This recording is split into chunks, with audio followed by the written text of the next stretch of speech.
Ya'ni o'sha maktab bitirib, kollejlar bitirib, odatiy bizni yoshlarimiz Rossiyaga borib ishladi, men tengqurlar hammasi. Rossiyada ha, biz keyingi tabaqali yoki oxirgi sort odamligimiz bilinadi.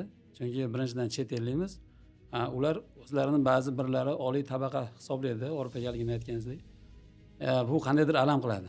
Shaxsan o'zim ham bolaligim otamsiz o'tgan. Migratsiyadagi otani kutishni men farzandlarning og'rig'ini juda yaxshi bilaman va o'sha o'qiyotgan paytimda doim menda shunaqa bo'lardiki, nimaga ayollar yo'q, astronom, anaqa astronavtlar ham yo'q, kosmonavtlar yo'q, nimaga yo'q?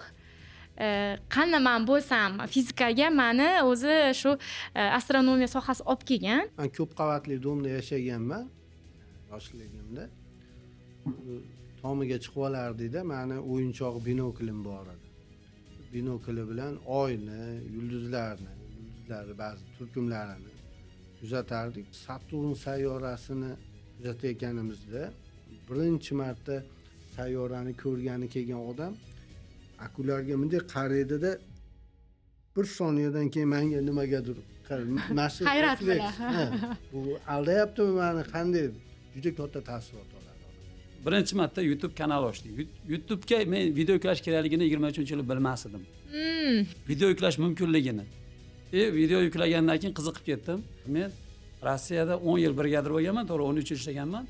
Texnozorlar bilan ishlaganmiz. To'g'ri, men hech qanaqa olimadim, diplomim yo'q, lekin texnozorlar bilan bemalol bahs qila olaman. U faqat pul ishlash bo'lmasligi kerak ustaning maqsadi. Umuman hamma sohadagi odam faqat pul topish bo'lsa o'smaydi, xalq ham o'smaydi. Hozir savolingizni ichida qora tuynuklarni aytdingiz. Men shu mavzudan juda ham uzoqda turaman. Buni chegarasi yo'q. Bundan Arduinodan qilish mumkin bo'lgan proyektlarni umuman chegarasi yo'q. Bu faqat fantaziyamizga bog'liq xolos.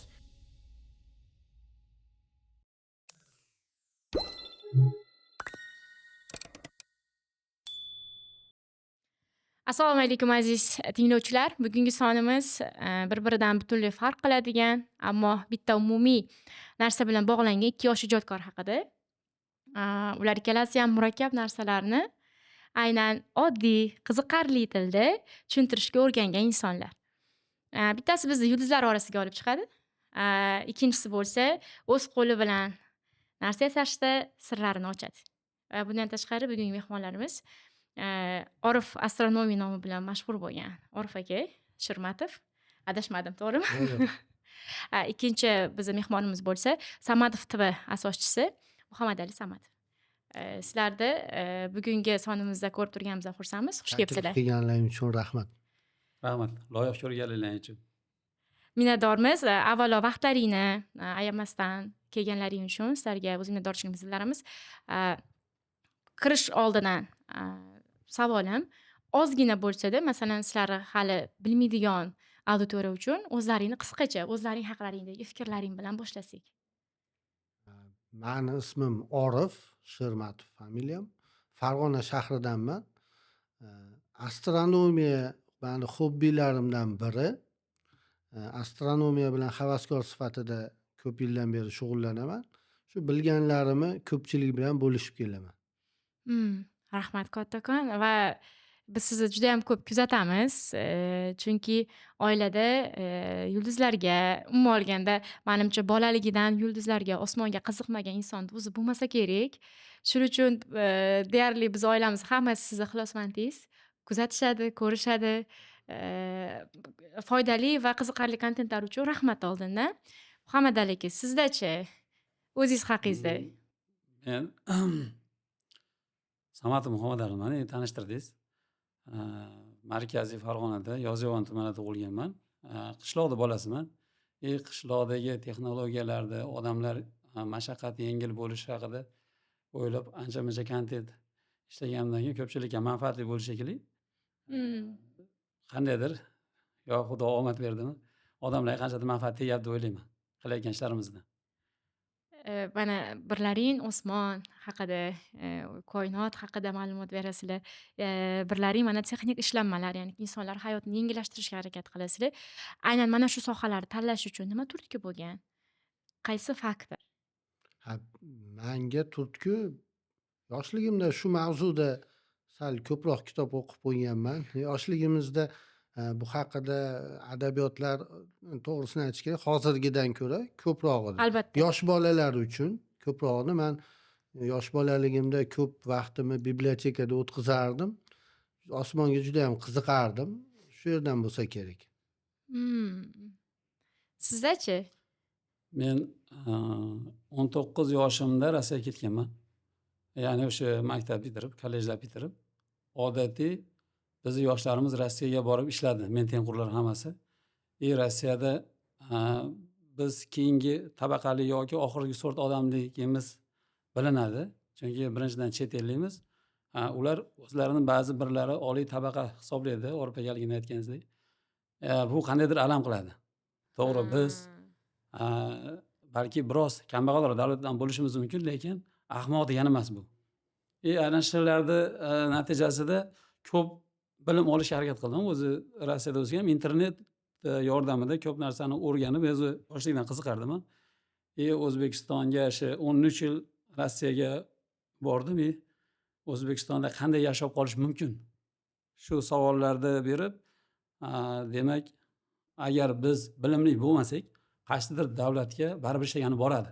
Xalq hamma boradi. Buni yechimi endi men zarracha bo'lsa ham harakat qilishim kerak degan narsa bilan oddiy buyumlardan bir narsalar yasab internetga qo'yishni boshladim. Maqsadim O'zbekistonda ham yashab qolish, qandaydir kontentlar bilan odamlarga tanilish, oila davrasida yashash bo'ldi. Boshqa maqsad shuning ichida men odamlarga foyda keltirishim shart degan maqsadni qo'ydim. Videolarimni ko'rgan odamlar meni ko'rib ko'chirib yasaganlar ko'p. Odamlarni bilim saviyasi oshsagina davlat rivojlanadi degan fikrim bor. O'zim kichkina odam bo'lsam ham, agar xalq bilimli bo'lsa, davlat ham zo'r bo'ladi. Dunyo reytingida biz bayrog'imiz tebroq turadi. Men videolarimda bayroqni ko'tarib chiqaman. Albatta, men maqsad uni tagida alamim bor mana. Akam futbolkasi yozib olgan, lekin men ko'nglimga yozib olganman. Bu O'zbekiston bayrog'i shu mayli hammadan ustun bo'lmasin, lekin teng ko'rish kerak dunyo bizni. Bizni dunyo teng ko'rsa, ko'rishligi uchun bizni xalqimiz bilimli bo'lishi kerak. Albatta. Men olim emasman, oliy ma'lumotli emasman, lekin agar har birimiz mana shunday harakat qilsak, menimcha zarra bo'lib katta kuchga ega bo'lamiz. Ajoyib, original fikr bo'ldi, to'g'risini aytsam. Men kutmagan edim. Bu darajada fikr bildirasiz deb, ya'niki qanday kirib kelganligingiz haqida aynan. To'g'ri aytyapsiz. Bugungi kunda eng og'riqli nuqtalarimizdan bittasi bu migratsiya masalasi. Shaxsan o'zim ham bolaligim otamsiz o'tgan. Migratsiyadagi otani kutishni men farzandlarning og'rig'ini juda yaxshi bilaman.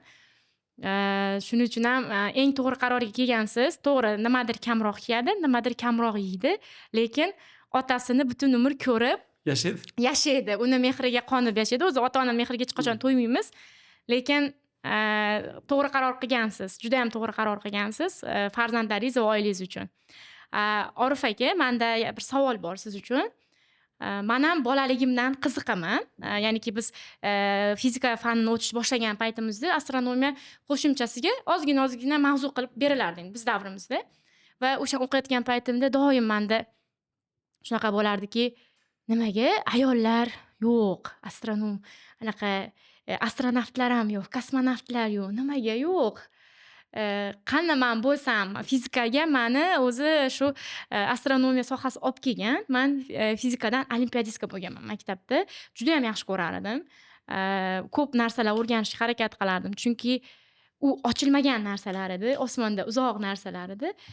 Lekin taqdir taqozosi bilan biz keyinchalik o'rganib chiqqanimizda sog'liq bo'yicha alohida tekshiruvlar borligi, qanaqadir bosim ostida o'tirib, haligi tekshiruvlar bo'lishini bilganimizdan keyin men ancha zreniyam ketib, boshqa bo'lgandan keyin bu yo'ldan qaytarishga harakat qilishgan, lekin maktabni bitirib o'qishga tayyorgarlik ko'rish paytlarida men uchun eng katta motivatsiyalardan bittasi aynan mana shu soha bo'lgan. Ya'niki o'zbek insonlar ichidan faqatgina bitta familiya o'qiganman-da.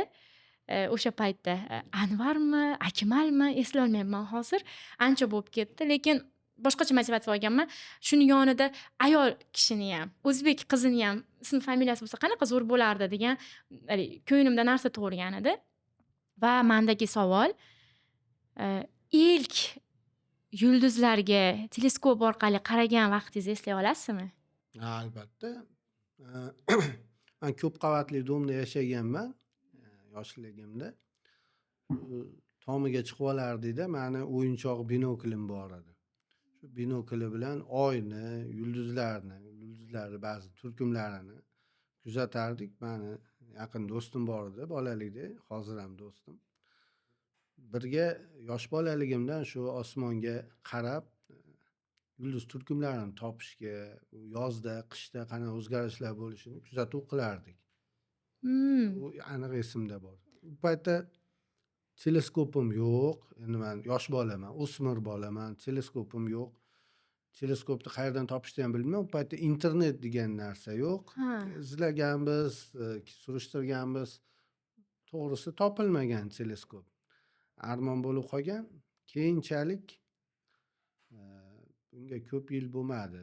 Balkim 15 yil bo'lgandir. 10 yil, 15 yil bo'ldi shekilli. Hozir aniq esimda yo'q. O'zimga teleskop sotib oldim. U ham haqiqiy teleskop emas, u zrительная tруба, uzoqda yaqin qilib ko'rsatadi. O'zi asli nomi teleskop emas. Sotib olib keldim. O'sha paytda osmonda Saturn bor edi. Ha. Shu Saturnga qaratganman. Qaraganimda o'sha ondayoq Saturn sayyorasini halqalari borligi yaqqol ko'ringan. Juda ham kichkina, teleskopim o'zi 70 millimetrlik, juda ham kichkina, lekin qop-qora osmonda yaqqol juda ham cho'tki bo'lib disklari ko'ringan. Nimani bu rasmlarda, multfilmlarda Saturn sayyorasini qanday ko'rgan bo'lsak, haqiqatdan shunaqaligini ko'rganimdan keyin boshlanib ketdi uni. Ishtiyoq. Teleskopni kattalashtirish kerak, o'zgartirish kerak shu narsa. Bu juda katta taassurot olganman. Boshqa odamlar ham shunaqa. Hozir ham mana kuzatuvlar uyushtirib turaman. Farg'ona shaharida ham, boshqa viloyatlarda ham teleskopimni olib chiqib ko'pchilikka kuzatib turaman. Ahamiyat berganman-da, shu Saturn sayyorasini kuzatayotganimizda birinchi marta sayyorani ko'rgani kelgan odam akularga bunday qaraydida bir soniyadan keyin menga nimagadir Hayrat bilan. bu aldayaptimi mani, qanday, juda katta taassurot oladi odam. Endi bu bitta Saturn sayyorasi xolos. Koinotda biz kuzatish mumkin bo'lgan juda ham ko'p obyektlar bor. Men astronomiya bilan shug'ullanaman havaskor sifatida. Men praktik Amaliyotchi. Amaliyot bilan shug'ullanaman. To'g'risi astronomiyani mendan zo'r biladigan odamlar ham bor ekan. Men gaplashdim, lekin hech qachon teleskopda kuzatuv qilmagan. Men praktichki amaliy kuzatuvlar bilan shug'ullanaman. Ko'p odam bilan bo'lishaman shu narsalar, taassurotlar. Ha, albatta buni kuzatayotgan paytimizda biz ham his qilamiz. Sizdagi o'sha ishtiyoqni, hissiyotlarni olishga harakat qilamiz. Muhammad aka, sizga savol. Mana bugungi kundagi siz berayotgan ishlanmalar hayotimizni yengillashtirishga ancha yordam beradi. Men o'zim shaxsan yana kuzatib, qaytadan suhbatga tayyorgarlik ko'rish paytida ko'rib chiqdim-da. Ha. Bunday o'ylab qarasangiz, hali ketmon bilan qilgan roligingizni ko'rgan paytimda ketmon bilan biz qancha energiyamiz ketib, qancha qiynalib qilamiz dorini bittalab. Buni shunaqa qulay qurilma bilan qilsa bo'lar ekan-ku degan o'zimga xulosa oldimda. Keyin menda sira savol tug'ildi. Nimaga qayerdan kelgan ekan akaga shunaqa g'oyalar? Sizga qayerdan keladi? Va buni ixchamlashtirish uchun qanchalik vaqt sarflaysiz? Chunki Instagram format unaqa katta narsani olmaydi-ku. Siz uni ixcham formatda beryapsiz.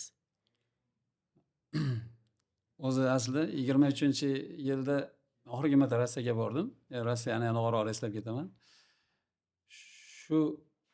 Shu yildan keyin O'zbekistonda yashash uchun astoydil harakat qilib, nima qilsamligini savol berganda, yonimdagi sherigim shu videolar Telegramga joylasak, rasmlar joylasak, bizni Rossiyada ishlarimizni O'zbekistonda odamlar ko'rib, bizga ish taklif qiladi, oila davrasida yashash imkoniyati paydo bo'ladi degan fikrda edi. Bu yaxshi narsa. Men oilam bilan yashashni xohlayman. Mayli o'sha pulimni balki yarmini toparman, balki 4dan 1ini toparman, lekin yetadi. Rossiyada pul uchun umrimiz o'tib ketyapti degan fikr bilan birinchi marta YouTube kanal ochdik. YouTube'ga men video yuklash kerakligini 23-yili bilmasdim. Video yuklash mumkinligini. Video yuklagandan keyin qiziqib ketdim. Videolarni montaj qilish mumkin ekan, yana har xil kameraga qarab gapirish, qanchadir mumkin ekan boshida deb gapirilsa, keyinchalik oson gapiradigan imkoniyat nimalar bo'ldi, o'zi paydo bo'ldi. Buni hammasi O'zbekistonda yashab qolish uchun. Bu montajlar o'rgangandan keyin men ko'proq chet el formatdagi video montajlarni o'rgandim, ko'rdim. Ularda ancha sodda beriladi videolar. Bizda ko'proq gapirilgan videolar olinadi. Ularda jarayon qo'yiladi. Xuddi Chaplinni ko'ramiz. Chaplinni hozir ham hamma tushunadi. U oradan necha yil o'tib ketgan bo'lsa ham. Menga o'zimga Chaplin, Raj Kapurda hali harakat mimikalari yoqardi. To'xta, buni qanday olish mumkin ekan degan narsa bilan savol bilan video montajni o'rgangandan keyin meni videolarim qandaydir o'zi 1 minutning ichida qanchadir jarayon sig'ib ketadi. Shunga hayron bo'ldim-da. Qanchadir bilim olgani hisobida, montajlarni o'rgangani hisobida. Tayyorgarlik uchun masalan, deylikki, har bitta narsani alohida tayyorgarlik ko'rib, qancha jamoa bilan ishlaysiz? Men o'zim ssenariy tuzaman. Menga bitta kamerachi yetadi. Men u video tayyor bo'lishidan avval uni qanaqa chiqishini bilaman. U jarayonni to'liq o'rganmasdan turib video olaman. Bitta video roligimga eng ko'p vaqt ketgan vaqti 15 kun vaqtim ketgan bitta video rolik uchun. Uni siz 1 minutda o'tkazib yuborasiz. Uychalar qurganman. Kichkina uychalar qurganman. Bu O'zbekistondagi uylarda, mana hamma aholimiz Rossiyada ishlagan, chetda ishlaganda juda katta mablag'ini uy qurish uchun sarflaydi. Shunday. Lekin bilim yetmaganligi tufayli haligi uyni noto'g'ri quriladi. Natijada 1-2 yildan keyin uyda yoriqlar, chiziqlar paydo bo'ladi. Men Rossiyada 10 yil brigadir bo'lganman, to'g'ri 13 yil ishlaganman. Texnozorlar bilan ishlaganmiz. To'g'ri, men hech qanaqa oliy diplomim yo'q, lekin texnozorlar bilan bemalol bahs qila olaman. Shuning uchun ikkita uycha qurganmiz. Kichkina mayda-mayda g'ishtchalar tayyorlaganman. Uychalar qurganimdan keyin uyni ostiga suv bostirganman. Maqsadki, biz odatda uy solganimizdan keyin qishki kunida namiqqandan keyin poydevorimiz bir tomonga cho'kkan hisobiga uyimiz yorilib ketadi. Uni ko'rsatib berganimdan keyin mana shu narsaga 15 kun vaqtim ketgan. Odamlar tushungan. Men ustalarga shu haqda tushuntirmoqchi bo'lganman. O'zbekistonda ustalarga, "Qo'y, mana shu biz noto'g'ri qurilish qilamiz. Men Rossiyada shu narsalar o'rganganman" desam, bor degan gap olasiz. Bor degan gap olasiz. Buni videoni qo'yib berganimdan keyin hatto ustalar men bilan urushgan. Nimaga? Chunki men videoda sodda ko'rinishda ko'rsatganimdan keyin oddiy uy quruvchi odam ko'rib bilan tushunadi uni. Ustani tekshirish mumkin. Bizda odatda prorab yoki texnozor yollanmaydi. Shunchaki ustaga buyuriladi, usta o'zi bilgancha uy soladi. Agar uy egalari, o'sha uy qurdirmoqchi odamlar bilimli bo'lsa, talab qila oladi. Natijada ustalarda o'sish paydo bo'ladi. Ular o'zi istagancha o'ziga qulaylik yaratib, o'zim ustaman, lekin u faqat pul ishlash bo'lmasligi kerak ustaning maqsadi. Umuman hamma sohadagi odam faqat pul topish bo'lsa, o'smaydi, xalq ham o'smaydi. Agar birinchi xalqqa manfaat keltira olaman, o'sha meni qurgan uyda bu odam ko'proq manfaatli yashasin, uyi yorilmasin, chizilmasin deydigan usta bo'lsa, qiladi. Lekin ko'p ustalarimizda haligi ahvol tezroq bitsin, o'ziga qulay holatda bitirsin-da, pulni olsin-da ketsin-da. Yo'q, bu xato. Odamlar bilmay bo'lgani uchun hatto fundament quyilgan fundamentlarni buzdirishdi odamlar.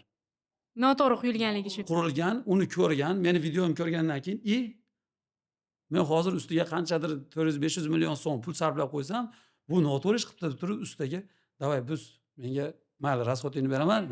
Mana shu bola qurganda qilib qur menga." Odamlar bilimli bo'lsagina talab qila oladi. Agar siz o'sha narsa bo'yicha bilimingiz bo'lmasa, siz shunaqa ekanda deyishdan boshqasiga o'tmaysiz. Hozir mana bizni suhbatimiz boshlangandan buyon men shu narsaga ahamiyat beryapman. Ikkalalaringni ham aynan blog yuritishdagi maqsadlaringni ham xayrli maqsad bilan boshlaganliklaring uchun ham balki ommalashgandir degan xulosaga ham kelyapman. Chunki ikkalalaringda ham o'zlaringdagi bor bo'lgan bilimni sodda va deylik ixchamroq tarzda aholiga yetkazish. Odamlarni qaysidir jihatdan o'zlaring ega bo'lgan bilim tomonidan ularni bilimiga bilim qo'shish. shu maqsad, xayrli maqsad balki sizlarni bugun ham birlashtiryapti. Undan tashqari juda ham ko'plab odamlarni sizlarni auditoriyalaringga olib kelyapti. Va tekinga ulashilayotgan bunaqa bilimlar albatta mana xalq tomonidan qadrlanadi, shaxsan biz tomonimizdan ham. Man keyingi savolim Orif aka sizga. Auditoriyangizni eng ko'p qismi qaysi mavzularga qiziqadi?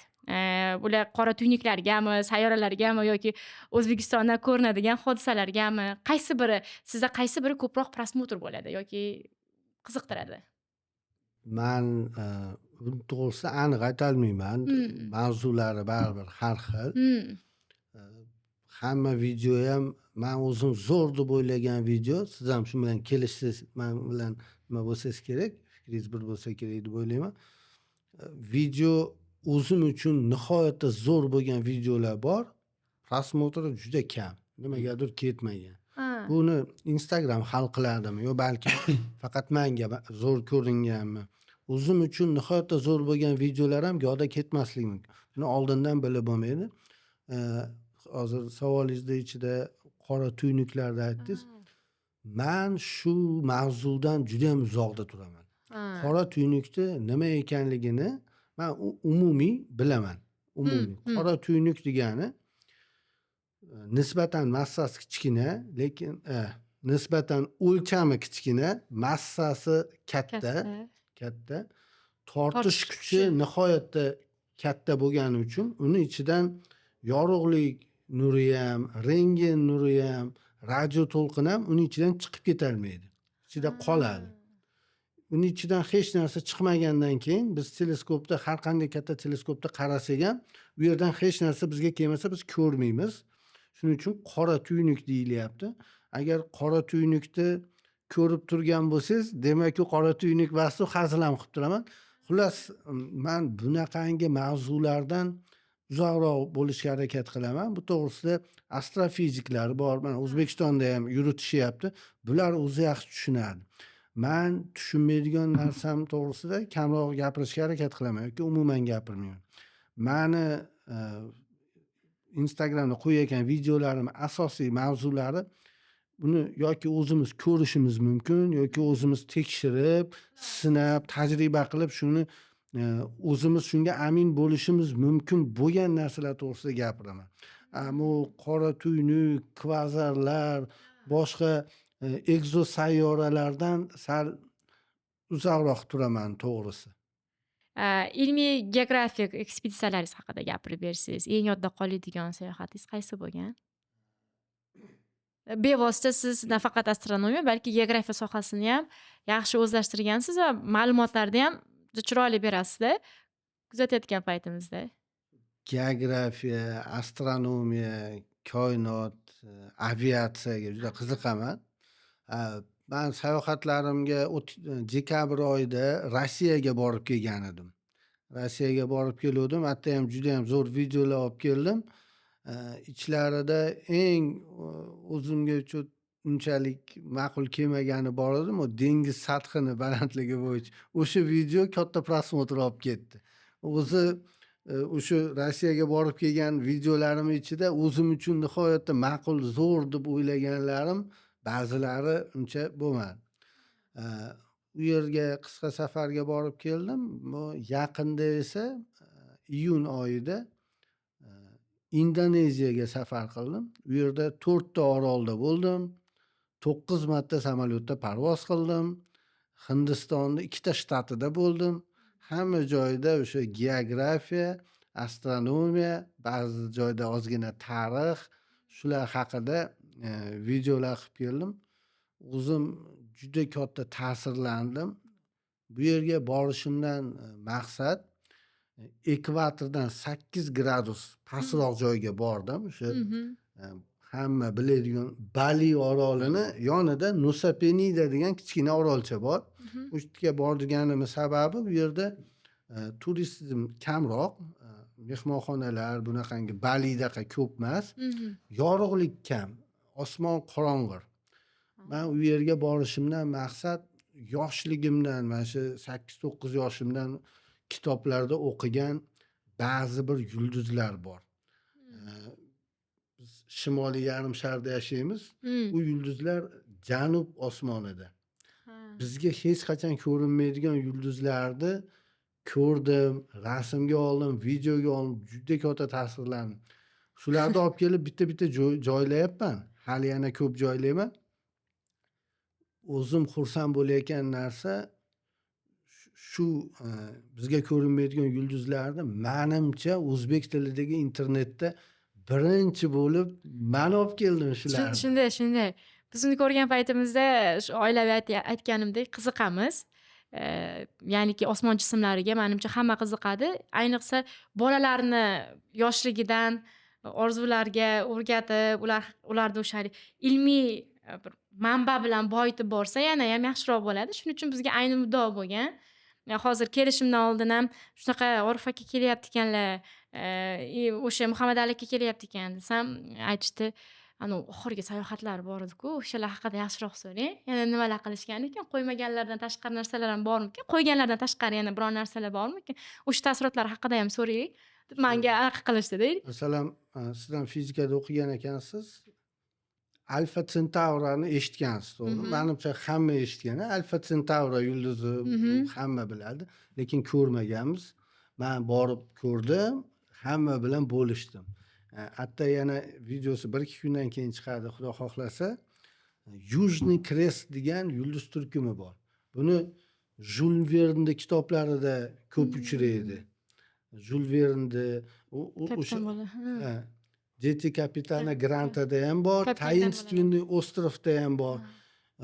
Mana shu Yujniy Krest, keyin u Magellan bor-ku, Fernand Magellan. Shu ham sayohat qilib Janubiy Amerika bo'yi qirg'og'idan suzayotganda shu yulduz turkumini ko'rgan. Bunday xristianlar xochiga o'xshaydi. Yujniy Krest. Bu narsani ko'p odam eshitgan, o'qigan, lekin men ham yoshligimda ko'p o'qigan, chunki buni qiziqarli bo'lgani uchun ko'p joylarda nima qilishadi-da. Men shuni borib ko'zim bilan birinchi marta ko'rdim. Endi hamma bilan bo'lishaman. Eng qiziqarli joy o kuni mana YouTube'da ko'rayotgandim. Rossiyalik bitta juda ham mashhur odam, astronom. Shu odam savol berishsa, yoshi katta, mendan ancha katta. Juda ham taniqli astronom. Shu Yujniy Krestni men ko'rmaganman deyapti. Ko'rmagan ekan. Borligini biladi, bu ko'p yillik astronom, lekin qandaydir taqdir taqozosi bilan ko'rmagan ekan. Endi uni ham ko'rish uchun nafaqat o'sha joyga borish kerak, o'sha kenglikka. Yana o'sha vaqtda ham borish kerak-da. Agar 6 oy erta yoki kech borsangiz, ko'ra olmaysiz. 6 oy ko'rinadi, 6 oy ko'rinmaydi-da endi u narsa. Menga shu narsa nasib qildi.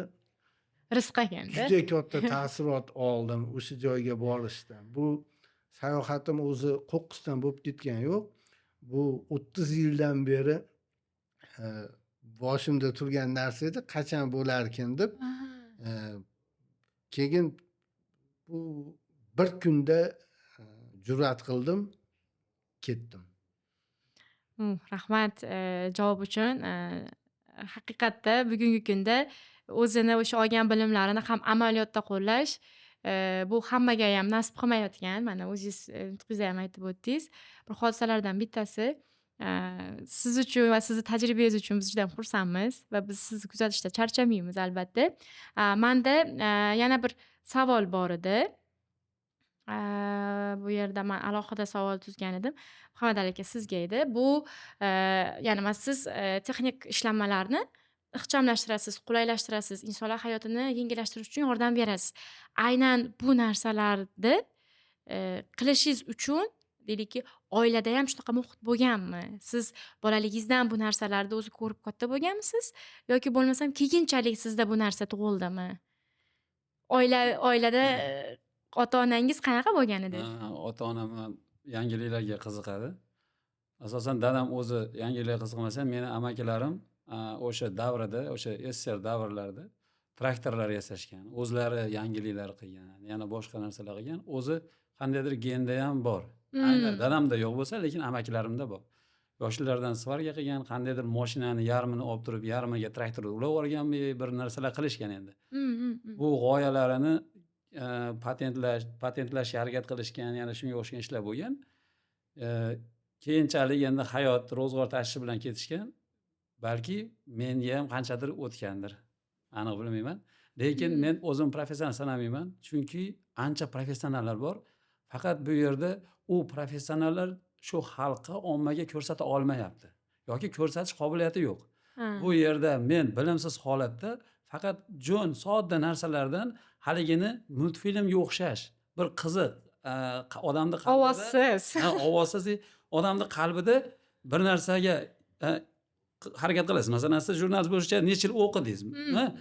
Mana shu narsani tez bo'lib qolsa-yu degan orzu qalbingizda bo'ladi yoki birorta mehnat qilayotganmiz, shu tez bo'lib qolsa-da, meni videolarimda shu orzusiga erishadi odamlar. Bu psixologik odamlar tez erishgani uchun xuddi o'zi erishgandek shu yutuqqa.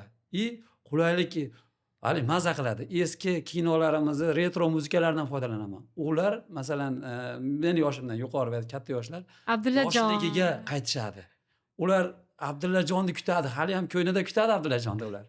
Chunki Abdullajon kinoda nima bo'lgan? Torozlar katta bo'lgan, yana bir nimalar, ketmonlar uchgan, yana odamlar orzusi bu.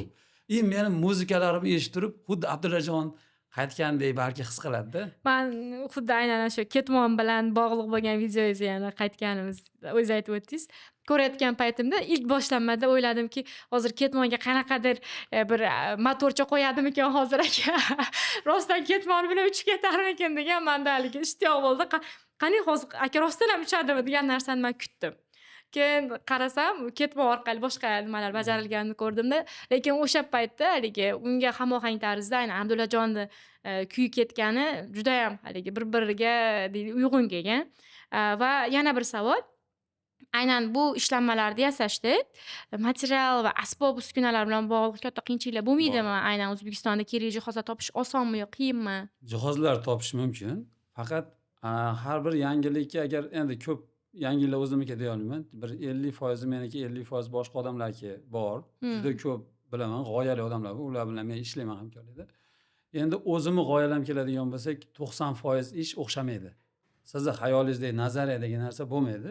Shu 10% o'xshab qoladi. 10%ni men ommaga ko'rsataman. Masalan, o'sha dorini turpoq ostiga ko'mib beruvchi moslama dehqonlarimiz uchun kamida 4-5 barobar ish koeffitsiyentini oshiradi, jismoniy mehnatni kamaytiradi bu narsa.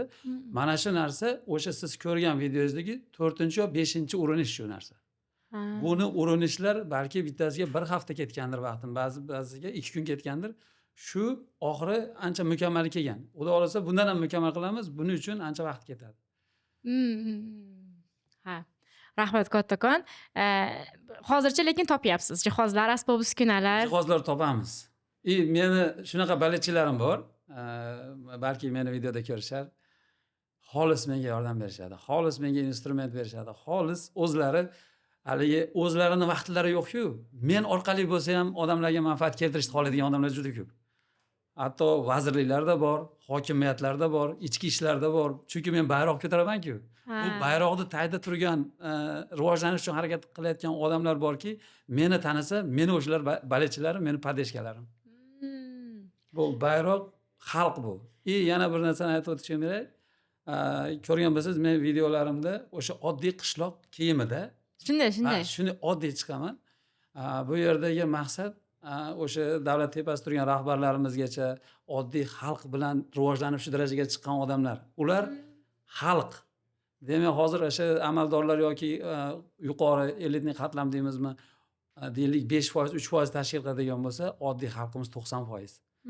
Men auditoriyani shu xalqimga bag'ishlayman. Shu xalq menman, men ular shu. Soddalik, ancha tushunarlilik ko'rinadi haqiqatda. Qishloq nafasi seziladi. Agar oq ko'ylak, galstuklar, kostyum shimlar kiyib chiqsam, meni ko'rishmaydi. Men shuni deb o'ylayman. Orif akam aytgandek, o'zi uchun qiziq bo'lgan video qandaydir prosmotr olmaydi. Mana shu narsaga qanchadir men yechim topdim. Agar odamlarga sodda, jo'n narsa bo'lsa, ko'proq ko'radi, o'zi sinab ko'rmoqchi bo'ladi, qayta-qayta ko'radi shuni. Agar men raketa yasab chiqsam, meni ko'rishmaydi. Chunki ularda raketaga masalan bilimi yetmaganligi uchun u o'sha darajada qiziq emas. Qaysidir o'sha raketaga qiziqadigan odamlar ko'radi. Orif akamniki haligi maza qilasiz, sodda variant tushuntiradi. Ba'zi bir murakkab o'zi tushunadi, o'zi maza qiladi, lekin sodda xalq tushunmaydigan holatdagilar ko'p prosmotr ololmaydi. Masalan, men murakkab qilgan videolarim, mana aytyapsiz, murakkab bo'lgan videolarni prosmotr olmaganini guvohiman. Mana Orif akam o'zi aytgandek. Sodda bo'lsa, hammani uyida deylik bolgarka bor. Hamma hozir ommalashgan, hamma ro'zg'or topiladi. Men shunga qanaqadir qulaylik yasasam, hamma ko'radi. Million prosmotr bo'ladi. Lekin biroz murakkab narsa, sal injiqroq narsa yasasam, to'g'ri, qulayligi bor, lekin uni yasalmayaptimi? Shunchaki o'tkazib yuboradida keyin videoni. Prosmotr yaxshi bo'lmaydi. Hozir xuddi siz aytgandaqa bo'layotgandi. Endi hozir bitta o'zgarish bo'lib qoldi. Men sezdim, ko'pchilik yozdida menga, yozyapti, aloqaga chiqyapti. Shu murakkabroq videolarni uzunroq formatda YouTube'ga joylang deyishyapti. Endi aniqroq tushunishlari uchun. Ya'ni shu eng qiziqarlisini o'tkazib yuborayotgan odamlar bor. Keyin nima mana shu narsani to'liqroq tushunaman, ko'raman deyotganlar ham bor ekan. Endi to'g'risi meni o'zimni YouTube yurg'izishga ozgina hozir imkonim yo'q, qiyin ekan YouTube. Endi balkim men ham yurg'izaman shekilli. O'shunaqangi kattaroq formatda ba'zi narsani bu Instagramda 1,5 minut, 2 minutga sig'dirish qiyin-da. Men o'ylayapman, sekin-sekin payti kelganda YouTube'ga o'taman, mana Xudo xohlasa. Orif akamga bitta yaxshi motivatsiya beraman. Bizni ko'rib turgan odamlar uchun. Men birinchi YouTube kanal ochganman. Hozirgi kunda 650 ming yaqin obunachim bor YouTube'da o'zida. Lekin odamlarni ichida Instagram ommalashdi yoshlar ichida. Lekin kim chuqurroq bilim olmoqchi bo'lsa YouTube'ga kiradi. Shunaqa. Meni kerak bo'lsa soatli videolarim bor. Yarim soat, 20 minut.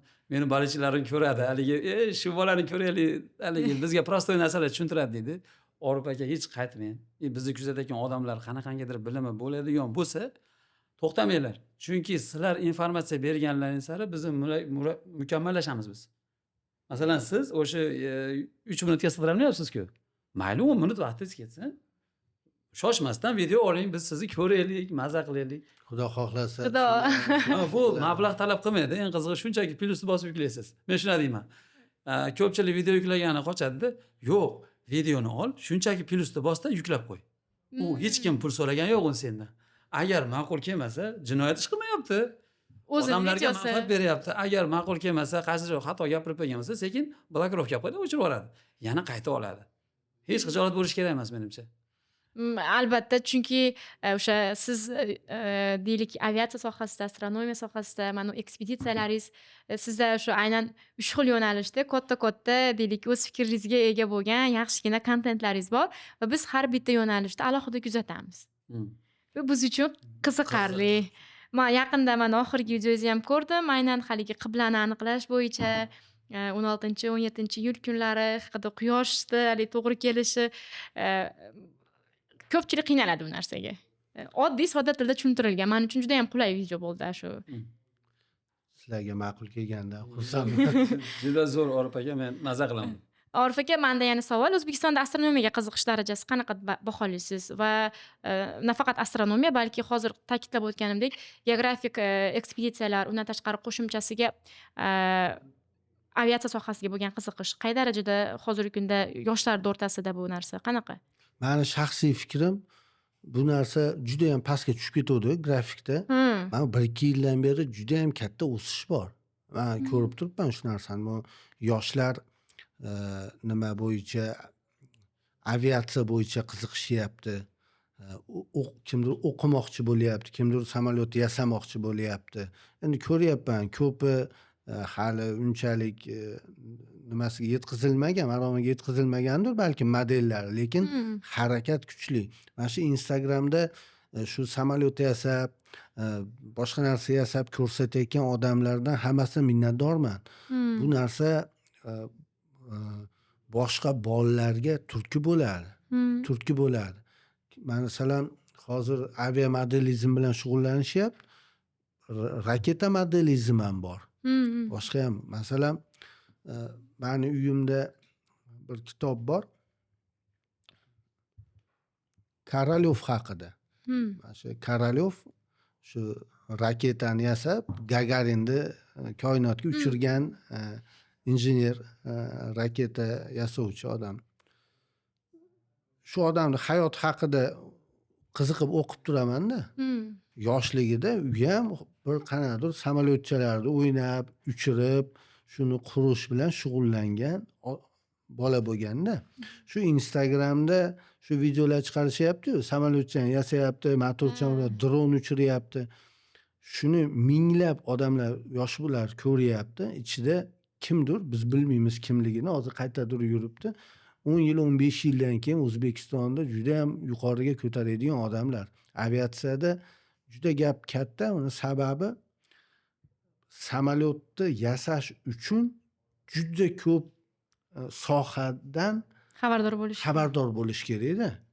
Ko'p soha ishlaydi. Masalan, samolyotda prosta bitta temirchilar uchirib yubora olmaydi. Hatto fiziklar ishlaydi, hatto materialshunoslar ishlaydi. Menimcha nagruzkani ko'taradigan ko'p sohalar ishlaydi-da. Masalan, bitta samolyotni uchirish uchun juda ko'p sohalar ishlaydi. Masalan, mana u raketani ham uchirdi deydi. Nima foyda bo'ldi deyapti. Shunaqa savollar bor-da, mana aytaylik, raketani oyga uchirdi. Nima foyda? O'sha bitta raketani orbitaga yoki aytaylik oyga chiqarish uchun juda katta harakat qilinadi, juda ko'p tashkilotlar bun bilan shug'ullanishadi va shu texnologiyalar davrida yangi narsalar paydo bo'ladi. Shuni uchirish uchun boshqa narsalarni ixtiro qilishga majbur bo'lib qolishadi. Shu narsa keyin bizni hayotimizni boshqa joylarida ham ko'p ishlaydi. Shunday. Tomoshabinlaringiz orasida, masalan, akalaringnikida ham sizlar videolaringdan ilhomlanib, aynan sizlar qilgan ishlarni qaytarib takrorlayotgan tomoshabinlar bormi shunaqa? Sizda ham bo'lsa kerak, bor. Xursand bo'lamiz. Bor va gamda ham ko'p bo'lsa kerak, albatta qiziq videolari, lekin men o'zimda ko'p deb hisoblayman, chunki meniki oddiy narsalar. Hamma ham qilishi mumkin. Haqiqatda qulay narsalar. Orif aka, sizda qanaqa narsalar yasab ko'rishadi yoki qanaqa ishlar siz qilgan videolardan ilhomlanib nimalar bajarishadi? Yo'q, shu masalan, biror narsani aytsam, menga yoki сообщение, xabar yoki kommentariyada mana shunaqa qilib ko'rdim, rostdan bo'ldi. Bunaqa qilib ko'rdim, rostdan ko'rindi. Bunaqa qilib ko'rdim, rostdan mana shu effektni berar ekan deb yoda video tashlashadi, yoda o'zim bilan kollaboratsiya qilishadi, harakat qilishadi.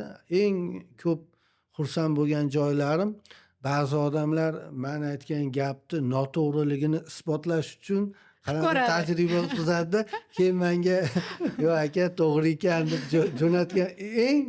Eng zo'ri shuda, chunki odam men aytgan gapni noto'g'riligini isbotlamoqchi bo'lib, rosa harakat qilganda. Mayli, ko'ribdi-yu deysiz. Ko'ribdi, shunga xursand bo'laman.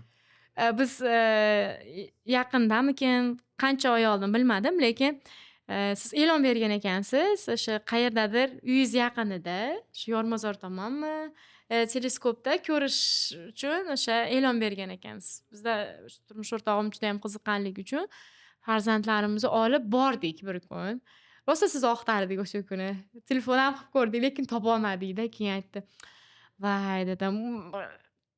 Shu darajadaki bugungi bizni shaxsiy fikrimiz, masalan, bolalarni siz aytayotganingizdek, bugungi kundagi bolalar va umuman olganda yoshlarni amaliyot bilan bog'langan holatdagi bilimlarni mustahkamlash kerak degan xulosadamizda. Masalan, osmonda yulduzlar bor. Mana ular bolaligidan o'sha tabiiy fanlarda o'qiyapti. 1-sinfdan 4-sinfgacha o'qiyotgan paytda biz bugun sayyoralarda o'tdik.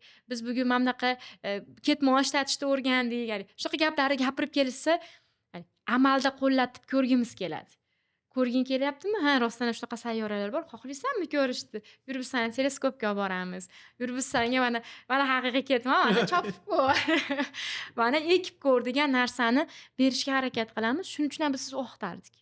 Amaliyot, masalan, men ingliz tilini yaxshi bilmayman. Endi hozir o'rganish nimasidaman, o'rganishga. Bosqichida. Yo'q, o'rganishni boshlash arafasida. Arafasida. Masalan, ingliz tilida aytishadi-yu, tajriba kerak. Agar faqat lug'atdan yozib, chizib nima qilaversangiz, gapirgandagina odam baribir o'sha muskullarni pamyati bo'lar ekan, xotirasi bo'lar ekan. siz aytolmayotgan so'zlarni ham keyin sekin nima keyin so'zni aytavergansaringiz bu narsa haqiqatdan esingizda qolar ekan. Shunday. Bu amaliyot ham shunaqa, agar amaliyotni qilmasak bu narsa faqat e, kitobda, daftarda bo'laveradigan bo'lsa, man shaxsan o'ylaymanki, ozgina zerikarli bo'lib qoladi. Keyin amaliyot bo'lmasa, o'zi haqiqiy mana shu ilm fandan baribir uzoqroq bo'lib qoladi deb o'ylayman. Amaliyot kerak. Bugungi kunda O'zbekistonda yosh innovatorlar uchun sharoit, qo'llab-quvvatlash yetarlichami? Nima deb o'ylaysizlar? Qanaqa fikrlaring bor edi? Umuman Instagramda ko'ryapmiz, ko'p odamga bunaqalar bo'lyapti. Kimnidir G'oyasi uchun. g'oyasiga pul ajratishyapti, yordam berishyapti. To'g'ri, bu Instagramda ko'ryapmiz-u, lekin bu menimcha umuman olganda kam. Men o'ylaymanki, bularni o'zini nima qilish ham kerak, albatta. Поощрять o'zbek tilida qanday bo'ladi? Поощрение qilish kerak bu narsalarni. Ko'paytirish kerak, kengaytirish kerak, ko'paytirish kerak. Yo'q, anaqa. Mablag' jihatdan moliyalashtirish kerak. Ha. Shunaqa ham qilish kerak, lekin mana to'garaklar ham ozgina kamroq. Shunga e'tibor berish kerak. To'garaklar oldin ko'proq edi, hozir bolalar uchun kamroq. Endi xususiylari bor. Xususiylari bor, ko'paygan. Lekin davlatniki yoki kamroq yoki bor bo'lsa ham nima qilinmagan. Faoliyati yaxshi yo'lga qo'yilmagan. Masalan, Farg'onada, Kirgilikda aviamodelizm bo'yicha nima bor? Krujok bor. O'zbek tilida. To'garak bor. Aviamodelizm bo'yicha. Bu juda kerakli narsa. Lekin menimcha birinchi marta mendan eshitib turibsizlar shekilli. Bor. O'sha to'garakka borganman, men ko'p marta borganman. O'g'lim ham borgan. Bir 5 ta, balkim 10 ta bolacha keladi-da o'sha yerga. Bu narsani kengaytirish kerak, ko'paytirish kerak. Keyin eng zo'rlariga qandaydir rag'batlantirilsa, boshqa odamlar ham bolalar, sen ham borsang bo'lar ekan, borib ko'p. Bu narsani Instagramga chiqarish kerak deb o'ylayman. To'g'ri ta'kidlab o'tyapsiz. Bugungi kunda aynan o'sha to'garaklar masalasi bo'yicha davlat rahbarining o'zini topshiriqlari, tashabbuslari bor. Yil boshidan albatta bu narsalar ko'paytiriladi. Aynan davlat tomonidan moliyalashtiriladigan, o'sha yaxshi faoliyat olib boradigan bo'lsa, qo'shimcha rag'bat beriladigan, albatta to'garaklar soni ko'payadi. Bu uchun alohida o'sha markazlar tashkil qilinayotganligi haqidagi qonun loyihalarini o'qigan edim. Shuning uchun aytyapman. Menda ham xuddi sizdaqa fikr edi. U loyihani o'qiganimdan keyin sentabr oyidan boshlab xudo xohlasa bu narsalar yo'lga qo'yilishi va hozirda o'zidayoq buni ishlari boshlanib ketganligini eshitganimdan keyin aytdim, anchagina ko'ngil xotirjam bo'ldi. Demak, turli xil yo'nalishdagi to'garaklar ko'payadi. Faoliyati rag'batlantiriladi agar yaxshi ishlasa, bolalar uchun manfaatli bo'ladi. Ular bo'sh vaqti yaxshi tashkillanadi degan o'zimga xulosa oldim, xolos kalam. Ruxsat bersangiz, bir narsani aytib o'tmoqchi edim. Hozir mana shu narsa sekin-sekin ommalashib boryapti. Men bu haqida bir yil, 1,5 yil oldin videolar ham joylagandim. Arduino haqida. Arduino. Eshitgansizmi, eshitmaganmisizmi? Arduinodan foydalanasizmi yo'qmi proyektlaringizda? Uni tushuntiringchi, balki men so'zni tushunmaygandirman. Bu Arduino degan plata bor. Bu mikrokontroller deyiladi. Shu mikrokontrollerda 8 yosh bola, meni o'g'lim 10 yoshida, 10 yoshda qilgan, o'zi 8 yoshda ham bo'lar ekan. 8 yoshli bola ham shu mikrokontrollerda, mikrosxema xullas, shuni nima ish bajarishini shu oddiy kompyuterda programmalashi mumkin. Bu narsa bu taxminan bir 15 yilcha bo'lib qoldi shekilli, Italiyada adashmasam chiqqan. Programmalashni o'rganish uchun, talabalar uchun o'rganishni boshlash uchun yaratilgan narsada Arduino. Bu narsani naqadar fantastik narsa ekanligini yana 1000 bor ta'kidlayman, yana boshqa ko'rsatuvlarda ham gapiraman, mendan boshqalar ham gapiryapti. Shu narsaga e'tibor berishimiz kerak deb o'ylayman. Mana masalan mikrosxemada hozir aniq soni esimda yo'q. Bu yog'idan aytaylik 15 ta, bu 15 ta oyoqchasi chiqqan mikrosxema. Masalan, televizor, radio tuzatadigan ustalar bo'lsa, ko'p holda, men hammasini aytmayman, ko'p holda buni biror narsani olib borsangiz, o'sha mikrosxemani kuyib qolganligini nima qilinadi? Aniqlashadi. Kuyib qolgan. Uni almashtirib qo'yadi. Bunda bo'lsa 10 yosh bola, 8 yosh ham shunaqa.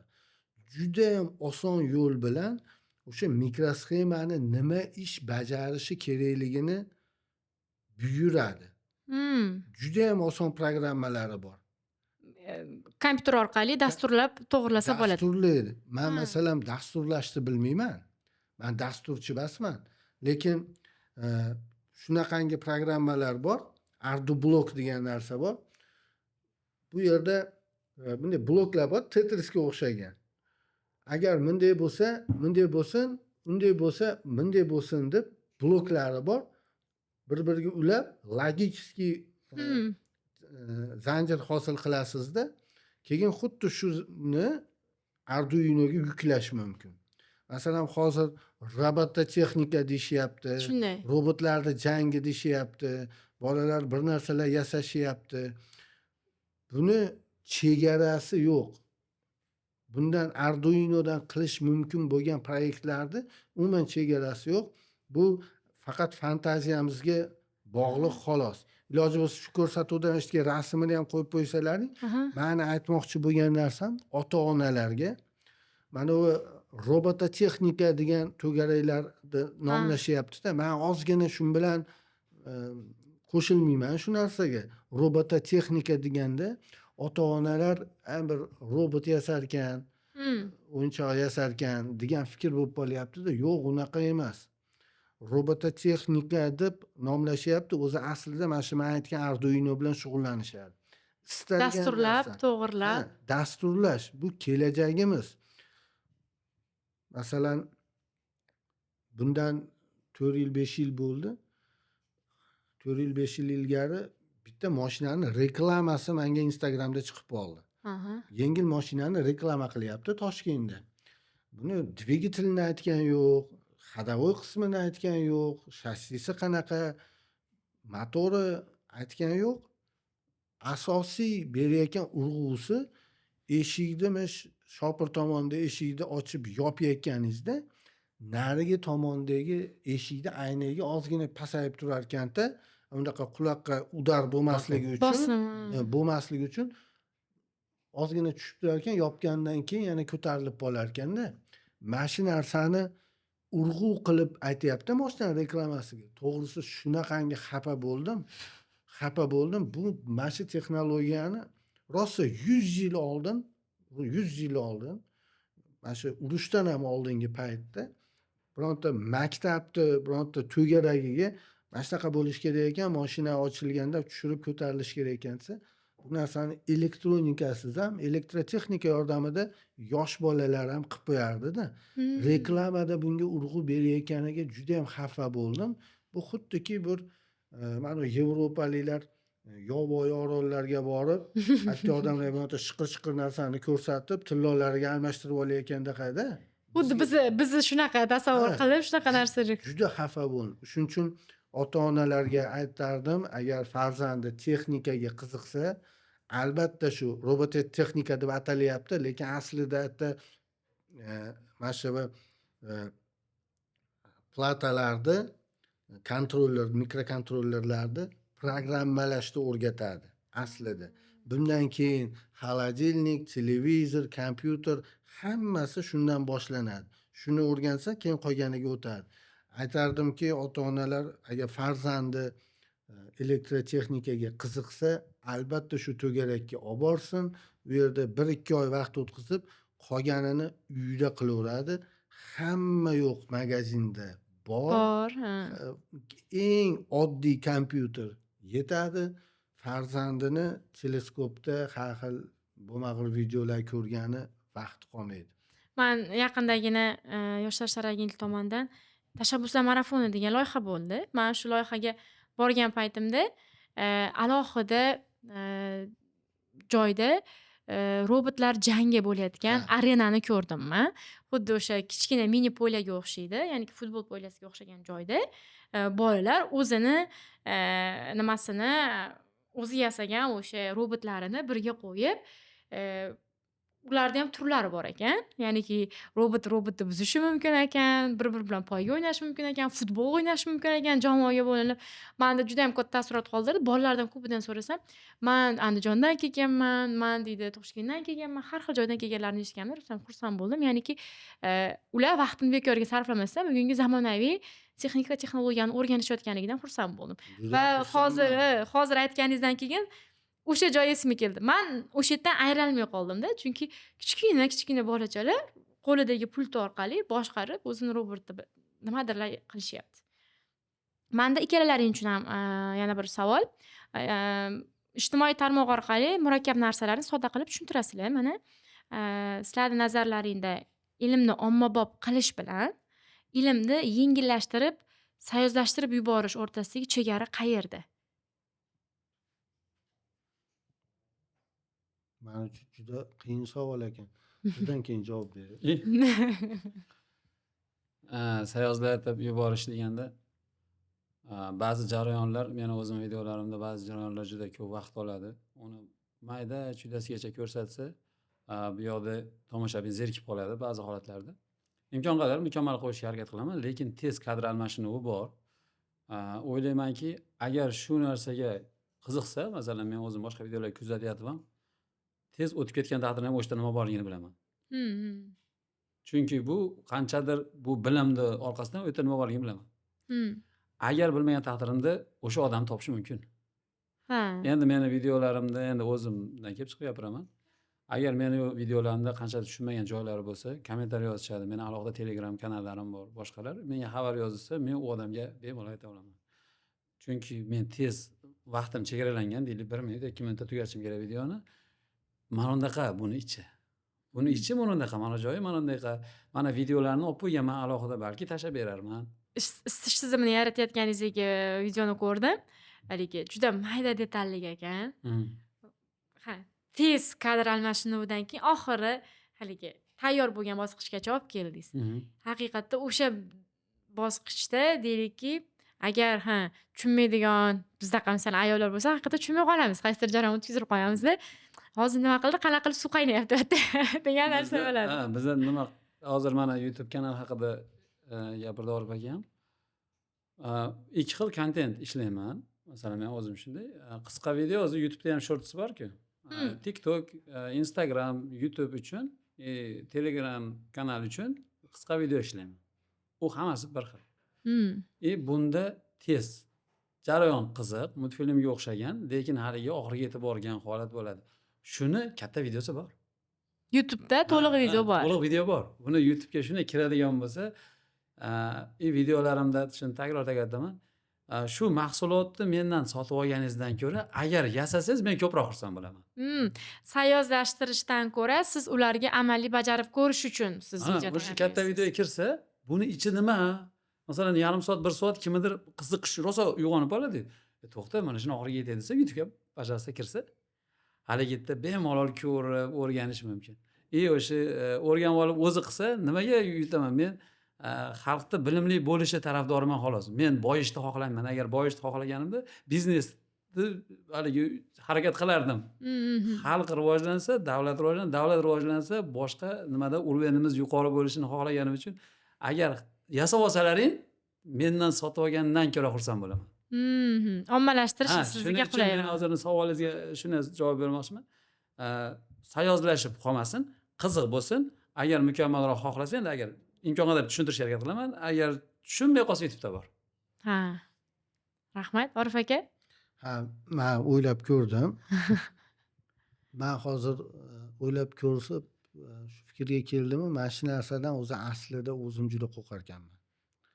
Shu oddiyroq videolarimni chiqarayotganimda ham sayozlashib qolmayaptimi? O'zim bilaman bu narsani, o'zim videoga olganman, lekin baribir yana bir marta tekshirib nima qilamanki, bu narsa ilm fanga teskari yoki sayoz bo'lib qolishidan iloji boricha sodda qilaman, lekin sayoz bo'lib qolmaslik. o'zi mani ham balkim sizda ham bordir, shunaqangi obunachilarni turi bor. Bironta ayb izlaydi. Har bitta videoyingizdan ular kerak odamlar. Har O'zingiz juda ko'proq ishlaysiz-da ular tufayli. u eslab turasiz, hozir men uni bunday qilib qo'yganimda, hozir aniq menga kommentariyada unaqa yozardi deb. Yo'q, shu narsadan o'zim cho'chiyman. Chunki noto'g'ri gapirib qo'yish bu reputatsiyaga, odamni nimasiga, Ishonchsizlikka olib keladi. bu narsa juda chatoq narsa. Ayniqsa mani aytayotgan narsamda-da, masalan, man bunaqa bo'ladi deb aytsam, yosh bolalar ham qiziqib o'sha narsani shunaqa ekan deb ko'ryapti. Agar noto'g'ri chiqib qolsa, bu juda chatoq. Shuning uchun man sayoz bo'lib qolishidan yagona fikrim mana shu narsadan o'zi aslida qo'rqar ekanman. O'shani qilmaslikka harakat qilaman. Hozir Orif akam gapidan keyin yana bitta nima bo'ldi? Ma'lumot Orif akam qiziqib ko'rishimizga shu sodda ko'rsatib, tushuntirib bergani bo'lsa, bizni vodiyda juda ko'p blogerlar bor. Men ko'plarning davrasida bo'lganman, balki meni videom balki ko'rishar. Balki mana shuni qirqib video qo'yib yuborarsizlar.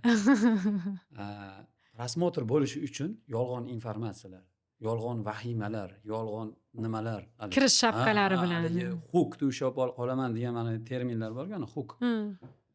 Haligi bizni juda saviyamizni pasaytiryapti. Mana shu blogerlarga aytaman, men o'zim bloger hisoblamayman, men faqat o'zim qilayotgan ishlarimni ko'rsataman, qanchadir jarayonlarni. Lekin blogerlikni nolinayotgan odamlar ayni bizda, men Yevro kanallar ko'raman, ular odamlarga manfaat berish uchun ishlayapti. Vaholanki ular bizni nimadan emas, masalan biz musulmonlarni balki oliy sanarmiz. Masalan ular boshqadirmiz, lekin ular beryapti. Kim ol deyapti, o'rganaver, mana men ko'rsataman deyapti. Biznikilar vahima qilib dumalavergan, bir narsalar qilib olgan. Siz ham ko'rasizmi? Shunchaki bunday o'tkazib yuboraman. Kommentariyasiga kirsangiz haqoratda, u haqorat balki bu aytadiki, ko'proq prosmotrni olib keladi. Menga keyingi reklama tushishini olib keladi deydi. Bizni saviyamizni tushirayapsan-ku degan gap. Odamlar vahimaga soladi. Yo'q, vahimaga solishdan bizni saviyamizni belgilab beradi. Mana ijtimoiy tarmoqda qirg'izistonlik yoki qozog'istonlik odamlar ko'rsa, bizni qaysi saviyada yashayotganimizni ular orqali ko'radi. Oddiy xalqni ko'rmaydi. Biz mana shu ekranga chiqyapmiz, balki televideniya orqali, balki internet orqali chiqyapmizmi? Bizni yaxshi tomonimizni ko'rsataylik. Bizni obro'sizlantiryapti bu. Agar bunday tagiga qaraydigan bo'lsak, u o'zini manfaati uchun pul ishlayotgandir. Hali menga ko'proq reklama tushadi, ko'proq pul ishlayman. Hozir mana Orif akam nimaga hozir Orif akam shu yerda o'tiribdi? Orif akam odamlarga manfaat berganligi uchun sizlarni qandaydir urganlarga to'g'ri keldi, chaqirib suhbat bo'lyapti. Men hali qo'pol bo'lsam aytaman, balki meni qanchadir narsalarim sizlarga ma'qul bo'lganda chaqiribsizlar. Lekin narigi holatdagi odam, saviyasiz odamni hech kim xohlamaydi. Shunday. To'g'ri gap. Saviyasizlikni targ'ib qilish bu noto'g'ri. Yana bir savol, mana kontent yaratish bilan shug'ullanyapsizlar hozir baribir ham bu bilan mana necha yildirki.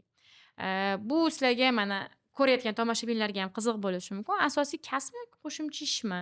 Bundan tashqari, agarda qo'shimcha ish bo'ladigan bo'lsa, asosiy o'zingiz ishingiz bilan qanaqa qilib muvozanatlashtirasizlar? Qiyinchilik tug'dirmaydimi? Mani o'zi asli kasbim barabanni drop bo'lsa o'zi asli kasbim tokerman. Tokerman. Hozir oxirgi payt Instagram bilan shug'ullanyapman. Balkim bir ikkita rejalarim bor. Shu rejalarim balkim kimlargadir ma'qul kelib qolsa, shu mediada bir ikkita bir necha yilgi loyihalarim bor. Endi qanday bo'ladi aniq bilmayman, lekin hozircha men to'liq Instagram bilan shug'ullanayotgan odam emasman. Endi balkim qachonlardir shug'ullanarman, balkim. Muvozanatlashtirish qiyin emasmi ikkalasini? Qiyin. Masalan, bu narsa men atrofdan ko'p eshitdim. O'zimga ham aytishadi, atrofda menga bas boshqa odamga qaratilgan gaplarda eshitaman. Shunaqa fikr borki, bu blogerlar bir narsalar deb qo'yib pul qilib yuribdi degan fikrlar bo'lyapti-da. Endi men uchun anaqa millionli prosmotr bor.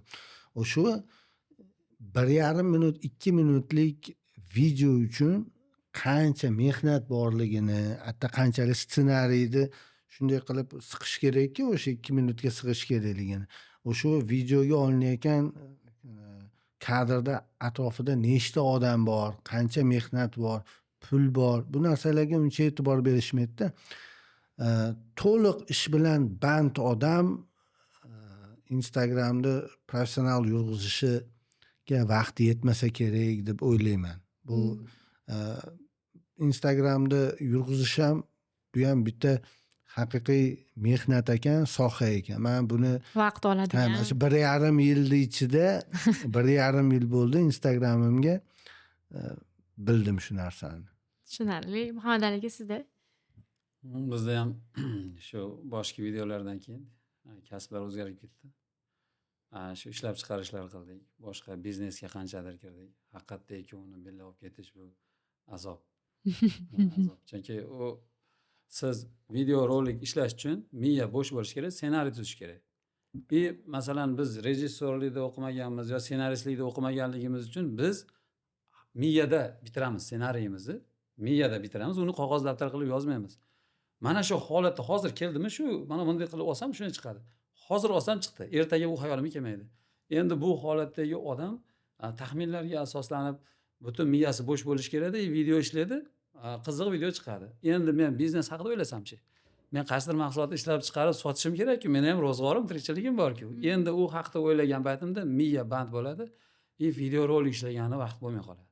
Mana shuni ikkovini orasida sarson bo'lib qolyapman. Rosti, chunki moliya kerak, ya'ni o'sha mablag' bo'lsa, uy tinch bo'lsa, qisqasi, biz istagan ishimizni qilishimiz mumkin. Agar uy tinch bo'lmasa, ya'ni pul kerak bo'ladigan bo'lsa, qolib ketib qoladi.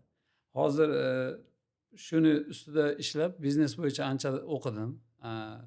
Ko'p loyihalarda borib o'qidim. O'qigandan keyin tushundimki, demak biznesda o'sha qila oladigan odamni qo'liga topshirish kerak. Ha. Qanchadir masalan men stanoklar, uskunalar, qanchadir biznes qilgan bo'lsam, o'zim ulgurmayapman, yo unisi zo'rib ketmaydi, yo bunisi zo'rib ketmaydi. Demak, uni boshqargan bitta boshqaruvchi qo'yish kerak, foydani bo'lishish kerak odam bilan. Shu operatsionkaga meni kirgizma, sen hal qil, mana hamma texnikalarim, binolarim seniki, foydaga sherikchilikda bor desa, u oilani byudjetini qoplab turadi, men xohlagan videoga olishim mumkin. Endi shu qandaydir yechim bo'lyapti menga hozir payt. Yaxshi yechim, menimcha o'ylab ko'rsa bo'ladigan, yaxshi taklif va yaxshi yechim. Ana ikkovlaringning ham ijodlaringda yoshlar ilm-fanga, texnikaga qiziqtirishga xizmat qiladigan kontentlar juda ham ko'p.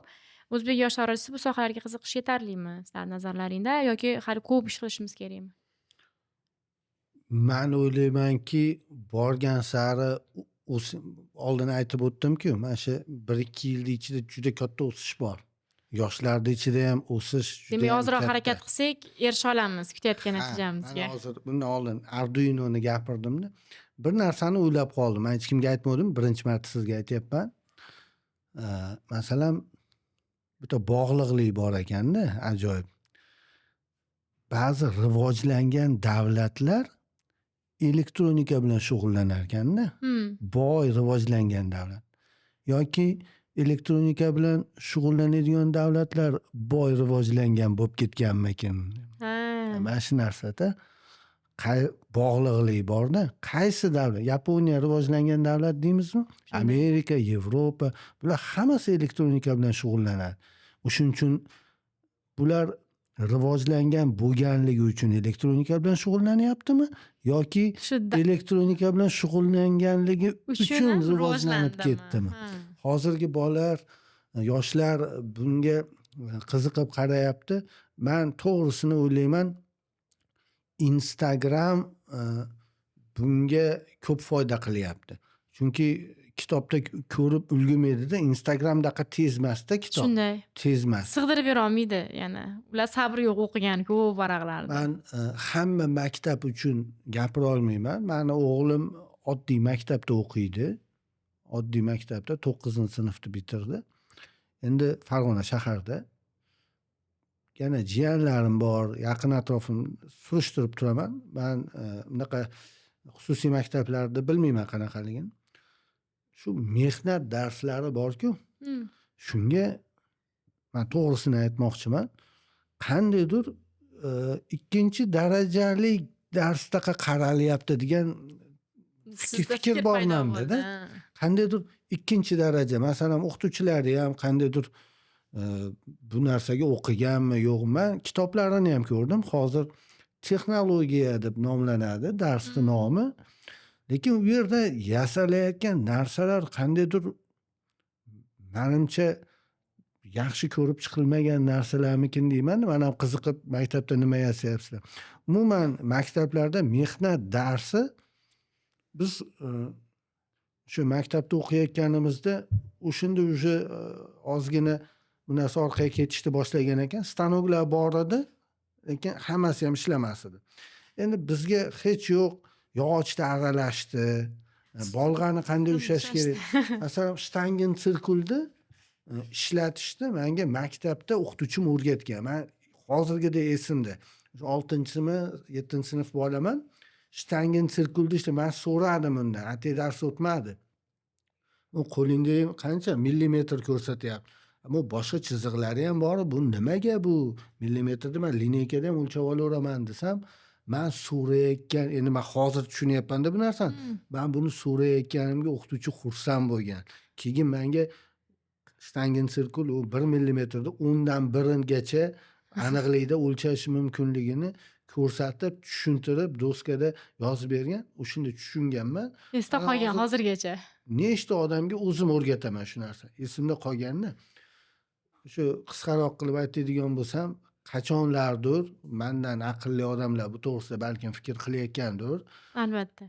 Mehnat darsini yana bir bor ko'rib chiqish kerak. 1 soat yetmaydi. Bola 1 soatda ijtimo qila olmaydi. Biz paytimizda 2 soat edi 2 soat lekin bo'lishi mehnat kerak. darslari. Aytmoqchimanki, mehnat darsiga xuddi fizika yoki ximiyaga e'tibor berilgandaqa qarash kerak. Baribir hamma yoq elektronika, robot bo'lib ketganda ham o'g'il bola atyorkani qanday ushlash kerak, bolg'ani qanday ushlash kerak, bu nimani qanday ulash, xullas mehnat darsida juda ko'p narsani Minimum baza qanaqa bo'lish kerak, shakllanish kerak o'g'il bolalarda. Oldinlari keyinchalik menimcha bu narsa kamayib ketdi. Hatto takarniy, frezerniy stanoklar ham bo'lgan. Maktablarda bo'lgan. Men eslayman, biz kichkinaligimizda bor edi. Biz Faqat yog'och bilan metallga ishlov berishdi ham. Buni ishlov berish qanaqa bo'lishini yoshligida ko'rib olgan odamdi. Yoshligida ko'rib. Keyin bunaqangi reklamalar bilan aynagini tushirib turarkan degan reklamalar bilan uni aldash, unaqa alday qilishimiz. olmaydida. Men o'ylaymanki, o'sha maktabdan mehnat darslariga Yaxshiroq e'tibor berilishi. e'tibor berib, buni ham xuddi qolgan aniq fanlardaqa kerak ekanligini shu narsaga e'tibor berish kerak deb o'ylayman. Biz qizlar tikishni o'rganar edik. Ha, albatta.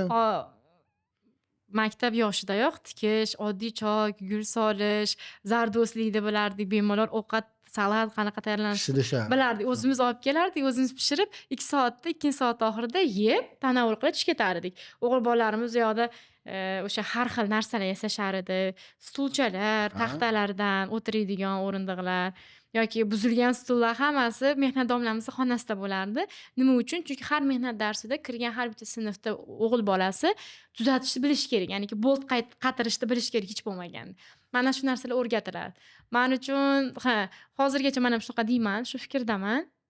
Hech bo'lmaganda 2 soatga o'tkazilishi va qaytadan ularni mana sun'iy intellekt davrida ularni kasb va hunarga o'rgatish kerak. Baribir har doim shunaqa ta'kidlayman. Ya'niki agro sohani bilish kerak va o'zini kasb hunari bo'lish kerak bolaning qo'lida.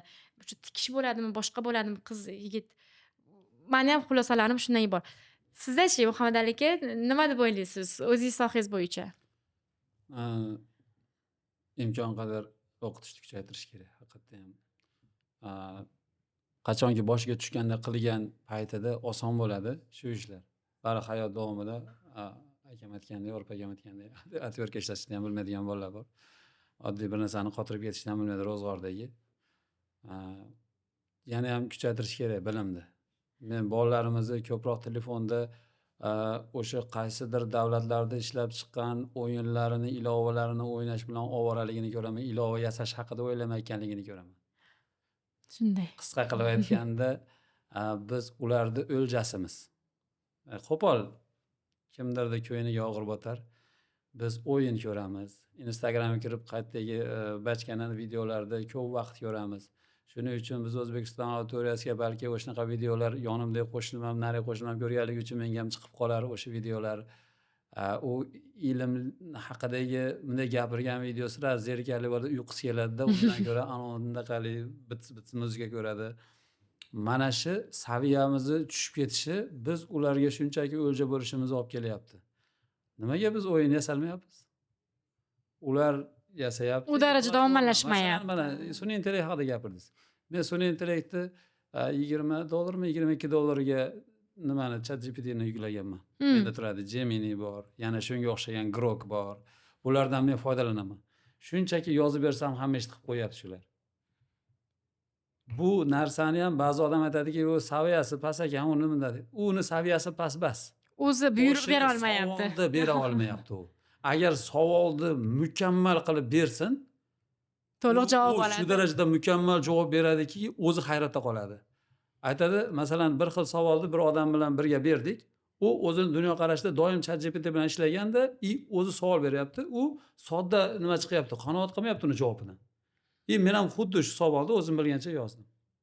O'zimni dunyoqarashim bilan. U meni yaxshi taniydi. Meni ismim bilan chaqiradi ChatGPT qarang. Buni ular o'ylab topdi, bizga sotyapti-ku. Har oyga $20 dan million odamdan borsa ham azlagan pul bo'ladi. U meni bilyapti-da, menga mukammalroq javob beryapti. Balki aqlli odam mendan ham mukammal savol beradi, mukammal javob oladi. Biz odamlar masalan o'yin bilan ovora bo'lsa, bema'ni videolar bilan yuradigan bo'lsa, saviyamiz o'z haqida gapirmasa ham bo'laveradi. Bizni faqat maktablarimiz emas, bizni kattalarimizga ham zarur ilm olish. Shunday haligi beshikdan to qabrgacha ilm izladi deyishmagan bekorga o'sha bizni bobolarimiz. Haqiqatda odam doimo o'zini ustida ishlashi kerak, to'xtamasligi kerak. Meni ham nazarimda. Yaqinda bitta yosh qizimiz bilan muloqot qilgan paytimda ishlatasanmi sun'iy intellekt platformalari GPT, Cloud, Gemini? Yo'q opa, men oxirgi marta ishlatganimga 6 oycha bo'ldi. Nimaga ishlatmayapsan? Men gaplashdim, u bilan o'rtog'imdaqa gaplashdim, boshqa bo'ldi. Turli xil masalalarda maslahat so'radim, berdi menga maslahatlar. Keyin bir kun aytdimki, meni mazam qochyapti, mazam yo'q. Menga qanaqa tavsiya berasan, qanaqa dori ichsam bo'ladi? Sen o'zicha tavsiyalar berdi, oxiri nima? Bizni robotlar olamimizga sanaqa fikrlaydigan odamlar kerak bo'ladi. Sen o'zingni asragin degan javob kelibdi. Men qo'rqib ketdim ofadingiz. Ya'niki u men berayotgan promptlar, men yozayotgan buyruqlar orqali u meni o'rganib bo'pti, deyapti.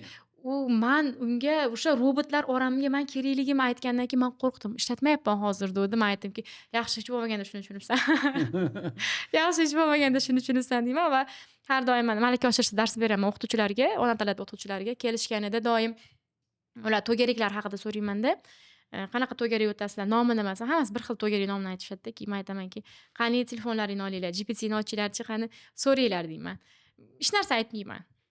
Shunchaki so'ranglar, shu ona tilida faniga mo'ljallangan to'garak uchun nom so'ranglar deyman. Ular yozishadi, yana bir xil narsa chiqadi. Keyin men aytaman, to'xtanglar, endi mukammallashtiramiz buyruqlarni deyman-da. Men ularga mukammalroq buyruq matnini aytganimdan keyin ularda turli xildagi nomlar chiqqandan keyin aytamanki, hey, bir xillashmanglar. Shu bir xil buyruq berib, o'zlaring yaxshi yoza olmaganliklaring hisobiga shular sizlarga moslashib qolyapti. Endi ijodkorlik kerak, sizlar ijodkor bo'lmasalar, ayniqsa adabiyot o'qituvchilari, bolalar ijodkorligini yo'qotib qo'yadi. U qayerga ketadi u tasavvur olamidagi o'sha badiiy asarlardagi tasavvurlar. Sizlar ijodkor bo'lishlaring kerak degan narsalarni harakat qilaman ularga singdirishga. Lekin albatta bugungi zamon deylikki tahlikali zamon, yoshlarga men doim savol beraman. Nimani tavsiya qilasiz? Nimani o'rgandingiz yoshlarga? Ular nimani o'rgansa, ertadan keyin bir 10 yil, 20 yildan keyin qiynalmaydi, hayotda o'zini o'rnini topa oladi. Masalan, meni bolaligim, meni raqibim aniqligi bilan o'tgandi. Men bilaman, mendan zo'r o'qiydigan odam meni raqibim edi. o'sha sohadagi odam menga raqib edi. Endi biz bolalarimiz raqiblari ko'payyapti-ku. Ularni raqiblari sun'iy intellekt, texnikalar, texnologiyalar va undan tashqari o'zini o'sha tengdosh o'rtoqlar. Bular hammasi unga raqib bo'laveryapti. Ular qanaqa qilib yashab qoladi? Ular oyog'ida mustahkam turishi, hayotda yaxshi yashab ketishi uchun o'sha zo'r rivojlangan Yaponiya, Koreya, Amerikadagi yoshlarga o'xshab depressiyaga tushmasligi, o'zini joniga qasd qilmasligi yoki oiladan qochib oila qurmaslikka haligi harakat qilmasligi uchun biz nima qilishimiz kerak degan doim shunaqa savollar berganimda o'ylanishadi. Bir oy davomida harakat qilishadi, har xil versiyalarni aytishga va o'zlarini deylik xulosalari bilan ketishadi. Va bugungi kunda ham aynan sizlarga ham savolda, mana shunaqa tahlikali zamonda bolalar nima qilish kerak yashab qolishi uchun, oyoqlarida tik tura olishi uchun, keyingi 10-20 yillikdagi mana endi maktabga kirayotgan bolalarimiz zo'r yashab ketishlari uchun nima o'rgatilishi kerak? Qanaqa qobiliyatlari bo'lishi kerakki, ular hayotda qulayroq, yaxshiroq yashaydi? Bu narsa man o'zi juda ham xursandman bir narsadan. Shunaqangi davrda tug'ilib o'syapmanki, man yosh bolaligimda sotuvый telefon yo'q edi. Keyin pager chiqdi, telefon chiqdi. Bu narsalar hammasini men ko'rdimda, sekin evolyutsiyasini ko'rib kelyapman. Mana hozir to'g'risi bu biz o 90-yillarda Gollivudda videolar endi yetib kelganda biz ko'rishni boshlaganimizdagi Terminatorlar. qo'rqinchli narsalar mana hozir yetib keldi. Terminatorlar ham mana hozir endi bor. Mana bu yoshligimizdagi eng fantastik kinolar qanaqangidir sun'iy intellekt bir narsani odamdan boshqarardi. Bu narsalar bizga fantastik edi. Mana hozir mashinalar. o'sha narsaga yetib keldik-da. Endi hozir zamon ozgina o'zgaryapti. Men o'zimni analitik deb hisoblamayman. Bunga mutaxassislar javob bergani yaxshi. Albatta. Lekin Shaxsiy fikr sifatida. ta'sirini ko'zimiz bilan ko'rib kelyapmiz. Masalan, texnologiyalar o'sib, oldin telefonga pul to'lash uchun qanaydir kartochka sotib olardik. Keyin kartochkani o'rniga kompyuter qo'yib olib, paynet qilishni boshladi. Shundan odamlar 3-4 so'm topib, tirikchiligini o'tkazishni boshladi. Ertasiga bu nimalar paynet chiqdi. Ilovalar chiqib ketdi telefonda. Ha, shunaqa chiqdi. Bu texnologiyalar, bu intellekt, sun'iy ko'p odamni ishini tortib olayotganini hozir yaqqol ko'rib turibmiz. Shunday. To'g'risi, mana kutubxonalarda internet bu narsani yakunladi. Ko'p joyda kutubxona kam bo'lib qoldi. Yaqinda xafa bo'lishmasinman, men to'g'risini aytaman. Bank sohasi, ko'p ofislar yaqinda Instagramda ko'rdim, hattoki bilma hazil bo'ldimi yoki yo'qmi, bitta telekanalda O'zbekistonda nimasini ham chiqarib yuborishibdi. Mana boshlovchisining o'rniga sun'iy intellektdagi qiz chiroyliroq, bundan nimaroq, arzonroq, ravonroq va kruglosutочный 24 soat ishlaydi. U dekretga ketmaydi. U aytmoqchimanki, tortib olishni boshlayapti-da. Shuning uchun aytyapman-da. Buni уже ko'rishni boshladik. Masalan, bu do'stimizga Muhammadjonga hech qanaqangi sun'iy intellekt nima qila olmaydi. Konkurensiya qila olmaydi. Xavf sola olmaydi sizni ishingizga. Men masalan temirchilikni shu qilayotgan ishlarini men ham qila olaman. Temirchilik soham menikini ham hozircha tortib ola olmasligi mumkin. Lekin nima umstinniy ish bilan shug'ullanayotgan odamlarda ko'pini ishini sekin bank xodimlari kam qoladi yaqinda. Ofisda ishchilari ham kamayib ketadi. Ko'p joyda menimcha umuman ofis ham qolmaydi. U fizikiy ofis yo'q. Mana hozirda hattoki Instagramda blokirovka qilyapti ba'zi odamlarni yoki ogohlantiryapti. Instagramda biror narsa qilganingizni odam ko'rib chiqmas ekanda. Buni algoritm maxsus. To'liq o'sha robot ko'rib chiqib, men uni blokirovka qilaman, uni qilmayman deb shu qilar ekan. Nimasi odamlari oldin bo'lgan, kimdir fizически O'tirib tekshirib ishlagan. turgan. Lekin shular kamayib ketdi. Man to'g'risi ba'zida shu narsalardan qo'rqaman. Bu qo'rqinchli narsa, chunki odamlar ertaga nima qiladi, masalan, ertaga kimnidir ishdan chiqarib yubordi shu sun'iy intellekt. U odam bola chaqasini qanday boqadi? Yana bitta tomoni, bunaqa qilmasin deb to'sib qo'yish ham, masalan, qilishimiz mumkin. Biz to'liq umuman bizda mumkin emas deb to'sib qo'yishimiz, lekin bu yo'l emas. Izolyatsiya. Shuning uchun balkim shu ko'rsatuvimizni ko'rishayotgan bo'lsa, men aytayotgan narsalar bo'yicha men mutaxassis emasman. Yaxshi tushunadigan odamlar, mutaxassislar bo'lsa, shu studiyalaringga kelib, shu to'g'risida fikr aytishsa yaxshi bo'lardi. Chunki ba'zi nuqtalarda rostdan ham qo'rqinchli. Hozirgi shiddat bilan o'zgarayotgan dunyoda. Evolyutsiya yo'qda, revolyutsiya. Tug'ilayotgan bolamiz revolyutsiyani ustida tug'ilyapti. Hamma narsa tezkorlik bilan o'zgaryapti. Juda tez, juda tez. Muhammad Ali aka, sizda qanaqa fikr bu borada? Nima qilishlari kerak? Siz hozir bolalaringizga qanaqa qobiliyatlarda o'rgatyapsiz? Ko'proq kitob o'qish kerak. Yechim kitobda.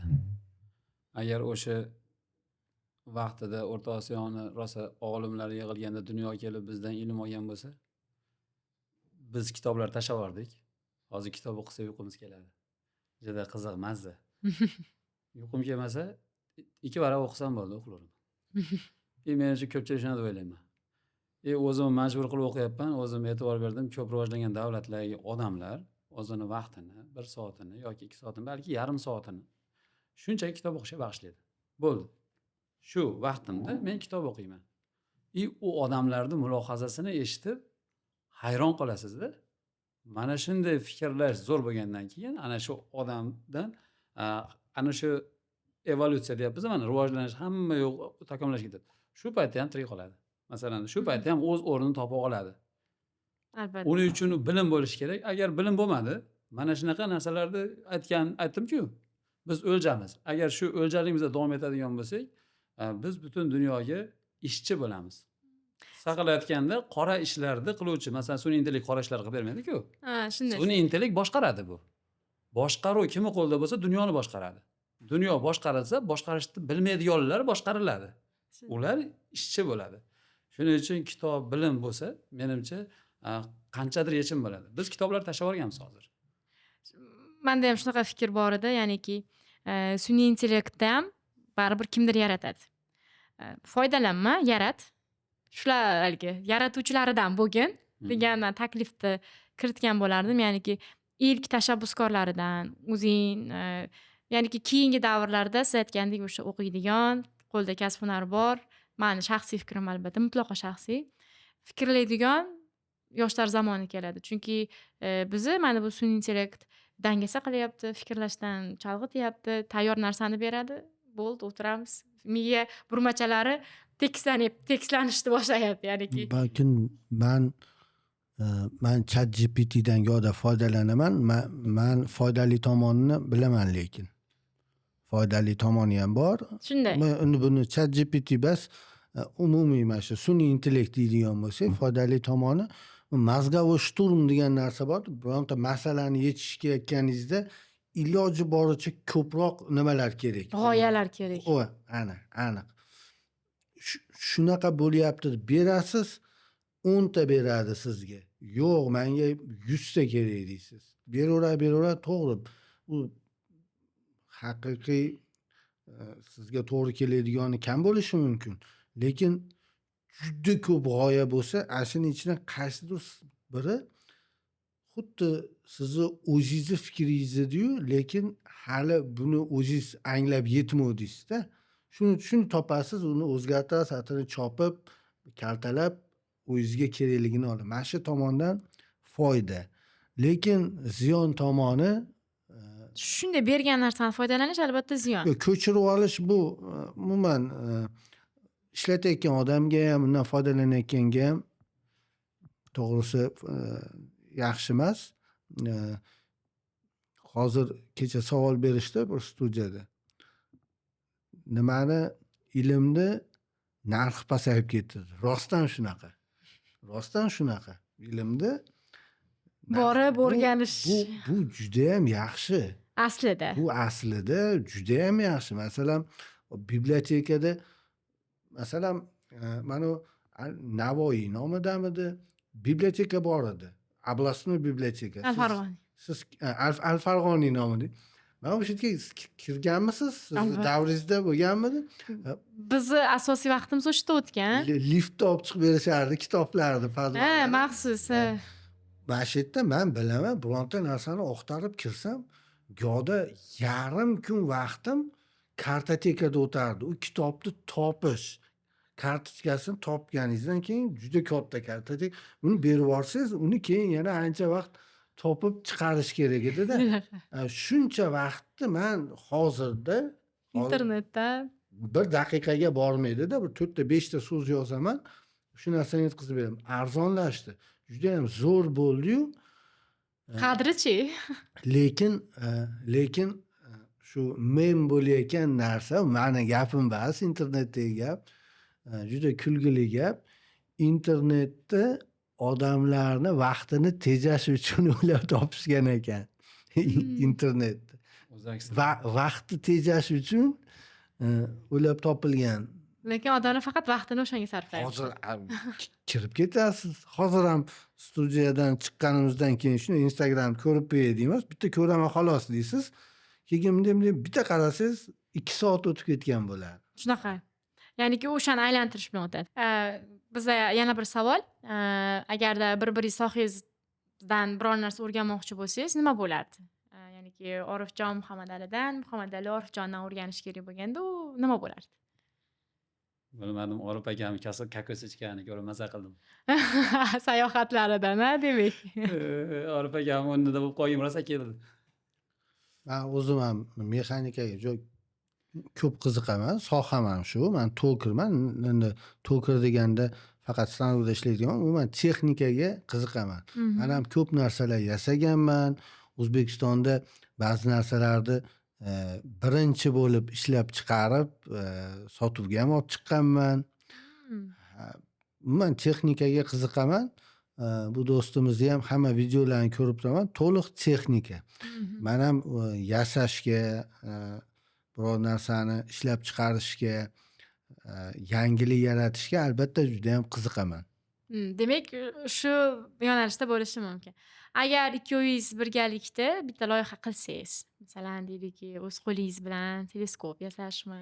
Yo, uni aniq yoki samolyot yoki vertolyot yo raketa bo'ladi. Qanaqa chiqadi? Aniq. Faqat agar uchuvchi moslamaydigan bo'lsak, biz O'zbekistonda mumkin emas. Ikkovimiz ham apasini ishlab ketyapti aka. Men paraplanizm bilan ham shug'ullanaman. Shuning uchun agar yasasak uchuvchi men bo'laman. Unda bo'lsa kerak, ruxsat olib olmasdan qilmaylik shu ishni, iltimos. Chunki ruxsatsiz qilinadigan bo'lsa, ahvolimiz chatoq aka. Men qo'rqaman. Demak, agar birgalikda loyiha qilish imkoniyati berilsa, albatta sizlarda g'oyalar bor. Qila olasizlar. Men ham sirazi keladi. Masalan, sirazi kim men ro'param turgan bo'lsa, moslashga harakat qilaman. Demak, men bizni kuzatib turgan teletomoshabinlar ham bo'lganda kuzatuvchilarimizda ham yaxshigina umid paydo bo'ldi. Ya'niki sizlar bilan kollaboratsiyada, ya'niki hamkorlikda nimadir loyiha kutishadi. Biz kelajakda sizlardan shuni kutamiz. Va menda eng oxirgi savol. Videolaringni ko'rayotganimda orzularing haqida gapirasizlar-da. Videolar gapiradi orzular haqida. Ayniqsa masalan, men Orif akaning videolarini ko'rganimda shu men aytmay, o'zlaring orzularingni bitta gapirib beringlar. Men Orif akanikini bilaman, men siznikini bilaman. Lekin tomoshabinlarga yaqinlashish uchun oxirgi sizlarni kelajakdagi qalblaringdagi eng katta orzularing nima va amalga oshishi mumkinmi? Men keyin javob beray, do'stimdan keyin. Orif aka siz chap beryapsiz. Albatta savolga javobim tayyor. Tayyor. Oxirida javob berganim ma'qulroq. Endi nima deyishni bilmay qoldim oxirgi savolingizga. Iltimos yana bitta ayting, men Orif akam aytadi, kutib turibman. To'g'ri. Orzu, ya'niki orzularimiz, tushundim. Orzularimiz ko'p. aslida videolaringiz orqali bor. Uni o'zi his qiladi odamlar. Orzularim O'zbekiston, umuman O'rta Osiyo, umuman xalqlarda rivojlanishi. Qardosh xalqlar. Men shu tarafdoriman. Videolarimda bayroqlar ko'tarib chiqaman. Hozirgi kunda tasdiqlangan qaysidir respublikalar, mana atrofimizdagi respublikalarda bayroqlari. Bu biz bitta millatligimizni bildiradi. Aytib o'tganimdek, dunyoga boshqaraylik. Biz dunyoda boshqarilib qolmaylik degan orzularim bor. Shu xalq rivojlanishini doim tarafdor bo'lganman. Keyin yana bir tomoshabin ko'rayotgan muxlislarga aytaman. Agar biror narsa qilmoqchi bo'lsangiz, shunchaki qiling. O'xshaydimi, o'xshamaydimi ahamiyatsiz. Agar o'xshamasa, shuni o'xshamasligini bilimiga ega bo'lasiz, keyin yana qadam bosishga harakat qilasiz. Ko'p holatlarda men e'tibor berdim, bizni odamlarimizda shunchaki tushkunlikka tushib qolish, davom etmay qoladi. Meni qo'limdan kelmas ekan, men hech kim emas ekanman. E'tibor beringlar, dunyodagi eng boy davlatlardagi odamlarda ham ikkita ko'zi, bitta boshi, o'sha burni, o'sha qorni bor, boshqacha emas. Bir xil, faqat ular kallasini sal ko'proq ishlatyapti. O'sha nimadir rivojlanishga harakat qilyapti, yengilib qolmayapti, mag'lub bo'lmayapti, bo'lyapti. Faqat bizda mag'lub bo'lib qolish ko'p bo'lyapti. Shuning uchun ko'rib turgan odamlarga orzu qilishda to'xtamanglar. Men 3 yil avval sizlarga bitta motivatsiya, doim motivatsiya, meni videolarim og'zaki gapni xohlamayman, ko'rsatib beraman, sen ham harakat qil degan tagida gap bor. Gapni tagi shu. E'tibor beringlar, 3 yil avval men hatto video olish tugul YouTube'ga video yuklash mumkinligini bilmaydigan odamman. 3 yil avval qop so'mkani ko'tarib Mardikor bozoriga borib, aka nima xizmat bor, nima ishingiz bo'lsa qilib beraman deydigan odam menman. Shuning uchun men hozir podkastga meni chaqirishayotganini 3 yil oldin o'ylamadim. Meni chaqirishganini. Men mana shu kunimdan men orqmayman. Ana shu so'mkani ko'tarib, kimda xizmat bor ekan yoki mablag'ga muhtojligimdan orqamayman. Harakat qilsa bo'ladi. Faqat orzuni oldiga qo'yib turib harakat qilish kerak. Balki yana 3 yilda niyat qilganman, dunyoni hamma yerini ko'rib chiqarman. Xudo xohlasa. Kichkina narsa so'rash kerak emas. Endi tomoshabinlarga bir yo'la aytib ketay, oxirgi savolingiz ekan. Orzularimni shu videolarga muhrlab qo'yaman. Videolarimni oxirida men bo'pti degan gapim bor. Kim e'tibor bergan bo'lsa, bo'ptimi kutib ko'radigan odamlar bor tomoshabinlar ichida. Bu bo'pti bizni vodiyda xolos, balki butun O'zbekistonda bormi? Biz xayr deb xayrlashmaymiz. Biz bo'pti deymiz. Bu bo'ptini tagida meni oxirgi videoyim bo'lishi mumkin mana. Ertaga men yo'qligimda bu xayrlashgan ekan edi desin. Men shu videoyim xayrlashuvim. Bo'pti deyishim shu xayrlashuvim. Endi men 3 yil avval holim aytdim, 3 yildan keyingi holim shu. Ko'rib turishibdi ijtimoiy tarmoqlarda. Xudo xolasa yana 3 yilda nima maraga erishadigan bo'lsam, meni cho'kib qolmaganligim uchun bo'lgan bo'ladi. Agar meni kayfiyatim tushib ketsa, men cho'kib qolsam, shunchaki shu yerda tura olmayman, tushib ketaman. Sir bo'lmasa, motivatsiya to'liq bo'lsin. Mana 3 yil oldin Mardikor bozoriga borgandim deyapsiz. Hozir qancha mablag' topasiz? Voy, Shu yeriga savol tug'ildi-da, ozgina shu joyini aytib keting, to'liq motivatsiya bo'lsin. Tomoshabinlar ko'rib turib, bu bechora anaqa eski uylarda yashab oladida, bunga qiyin. Haligi nimada yashaydi degan tushunchada ko'rishadi. Men endi hali oddiy qatlamni ham ko'tinglar degan gap qo'pol qilayotgan. Harakat qil degan gapda endi shu sharoitda yashamayman asli. Endi pul masalasini aytadigan bo'lsam, sen pul topgandan keyin gapiraversan deyishadi-da. Hozir masalan reklamalar bor videolarning ichida. Reklamalar albatta mablag' pul to'lov to'lashadi. Undan tashqari ishlab chiqarishlarimiz bor. Ishlab chiqarishni men qanchadir budjet deya olmayman, chunki biznesda shunaqa narsa borki, ba'zi paytda yaxshi daromadga chiqib ketasiz, ba'zi paytda minusga kirib ketasiz. Shunday. Masalan, o'tgan yil holatni aytib beraveraman. 200-300 million оборот 500 milliongacha chiqqan bo'lsa, shu bitta noto'g'ri qaror bilan minusga kirib ketdik. Masalan, 100-200 million minusga kirib ketdik. U qayerga chiquvdi, qayerga tushib ketdik. Endi buni qanchada daromad deb aytolmayman. Biznes shunaqa narsa. Endi reklamalardan tushadigan pullar ba'zi holatlarda besplatnik olib beraman, chunki uni rivojlanishi kerak odamni ko'rsam, yordam berish uchun bepul. Endi qaysidir mablag'ga erishgan odamlardan albatta pulga deylik $500, $1000, balki $800 shunaqa summaga reklama qo'yib beraman. Bu yerda ham mablag'ni ko'proq qo'yishdan nima, ba'zi holatlarda sigirimni qo'yib ber, kanalingga anavi mashinachani qo'yib ber, yo bu narsa velosipedimni qo'yib ber deydigan odamlar ham chiqadi. Aytaman, meni auditoyam mos emas deyman. Summani eshitib qanchadir to'xtashadi odamlar. Gap u pulni qanchadir emas. Men moliyaviy oilam tinch bo'lsa bo'ldi, men birorta manfaatli video ishlasam bo'ldi. Tushunarli. Xudo beradi o'zing qiziq. Rahmat kattakon. Orif aka, men BBCga bergan intervyuingizni ham ko'rganman, ko'rdim. Ya'niki orzungiz haqida yana bir bor mana shu yerda. Orzuyim hozir gapim so'ngida bittasini aytaman, lekin qolganlarini aytmayman. Mayli, amalga oshganda o'zimiz ko'ramiz.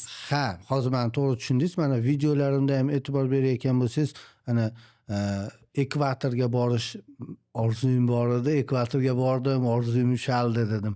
Alfa Centauri yulduzini ko'rmoqchi edim. Ya shunaqangi obyektlarga borib, yo shunaqangi narsalar ko'rsam, orzuyim ekanligini aytib hammaga bildiryapman. Qolgan odamlar ham bilyapti. Gap shu narsadaki, mani orzularim bu narsa rejalashtirilgan narsa. Faqat moliyaviy nimasini kutyapti xolos. Bu rejadagi narsa. Men oldin bu narsani bilmasdim, keyin bir joyda o'qib qoldim. Orzu narsani haqiqatdan odam qilmoqchi bo'lgan narsani kamroq, endi umuman gapirmaslik bo'lmasa, kamroq gapirgani ma'qulroq. Chunki men bu narsani tushunmasdim. Masalan, men bironta juda qimmat mashina sotib olmoqchiman. Sizga shuni aytyapman, men mashincha 500 million so'mga mashina sotib olmoqchiman bunaqa deb sizga aytsam, siz voy, u zo'r-ku deyapsiz. Shunda miyam mazza qilar ekanda, menga aytmagan holda. Hali bo'lmasdan turib. Ha, mazza qilar ekan. Shuni aytdi, siz hayron bo'ldingiz, maqtandi. Lekin miya realnost bilan mana bu narsani farqiga bormas ekanda, o'sha galochka qo'yib qo'ydi. Mana u qimmat mashinani sotib olishga harakatga o'sha galochka qo'yib qo'ydi. Unchalik katta e'tibor berilmas ekan. Men orzularim ko'p. Men faqat shu astronomiya sohasiga oid orzularim aytyapman, geografiyaga oid. Shu haqida orzularim ko'p. Xudo xohlasa shularga erishishim bilan ko'pchilik bilan bo'lishaman. Lekin oldindan aytmaslikka harakat qilaman. E'tibor bergan bo'lsangiz, ketgan sayohatimga samolyotga chiqib, yo'lda ketayotib, bunaqangi videolarni joylaganim yo'q, chunki u davlatga hali yetib borganim yo'q-da. U davlatga kira olmasamchi, pasportni kontrolda har qanday paytda o'tkazmasligi ham mumkin. Ularning huquqi. Yoqmading bizga deydi, masalan. O'shuning uchun shu narsadan qo'rqib, orzuyim yarimidan unaqa bo'lib qolmasin deb hech kimga aytmayman, borganimdan keyin nima qilaman. Lekin hammasini yashirmayman. Eng kattasini buni aytishim mumkin deb o'ylayman. Aytishim mumkin.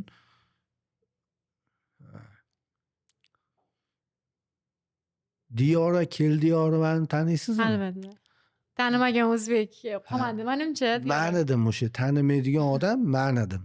Diyora Keldiyorova Olimpiya chempionini tanimaydigan odam men edim. Men o'sha qizni tanimas edim. Bir kun telefonimni ochsam, bitta yapon sportsmenga o'kirib yig'layapti, dod deb yig'layapti, uni hech kim yupata olmayapti-da. Men hayron bo'ldim. Bu yapon-ku, bu samuraylarning avlodi.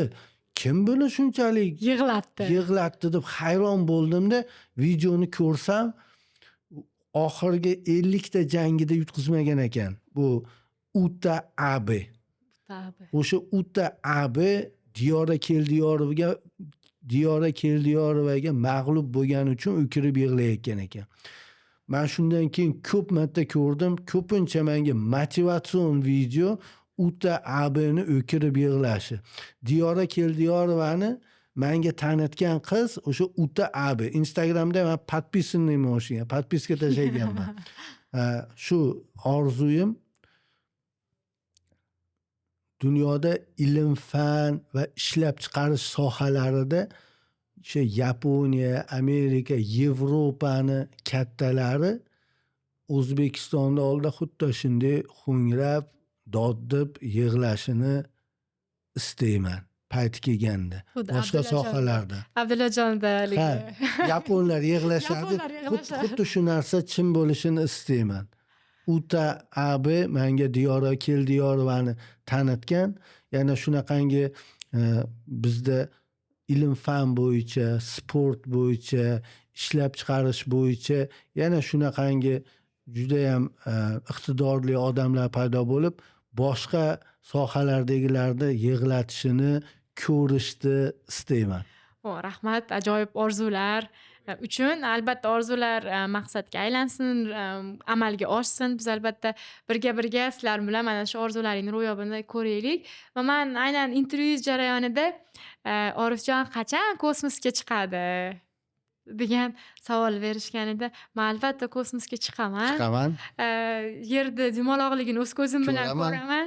Uni aylanishini o'zim ko'zim bilan ko'raman degan fikrlar aytganingizda men aytdimki, "Vau, qanchalik nima deydi? Qanchalik baland orzuki shu darajada ishonch bilan intervyuda ham aytildi." 30 yil oldin agar so'rashganda bu narsani iloji yo'q edi. Lekin hozir bu narsa unchalik fantastika uzoq emas. Bu narsa atigi qanchadir miqdorda pul bo'lib qoldida bu narx. Bu pasaygan sari qachondir men ham erishib qolsam albatta chiqib o'zimni telefonimda prямой efirda sizlarga yerni ko'rsataman. Dumaloqligini. Ha. Yassi yerchilar uchun. Ha, yaxshi yerchilar uchun jo'nataman. Nasib qilsa. Rahmat kattakon sizlarga ishtirok uchun, bizga haligi vaqt ayamasdan kelganlaring uchun, shunchalik mazmunli suhbat uchun, ayniqsa bilaman sizlarda vaqtlaring o'zi eng qimmatli, o'zi bu davrda o'zi vaqtni o'zi qimmatli, lekin ayamaganliklaring uchun rahmat.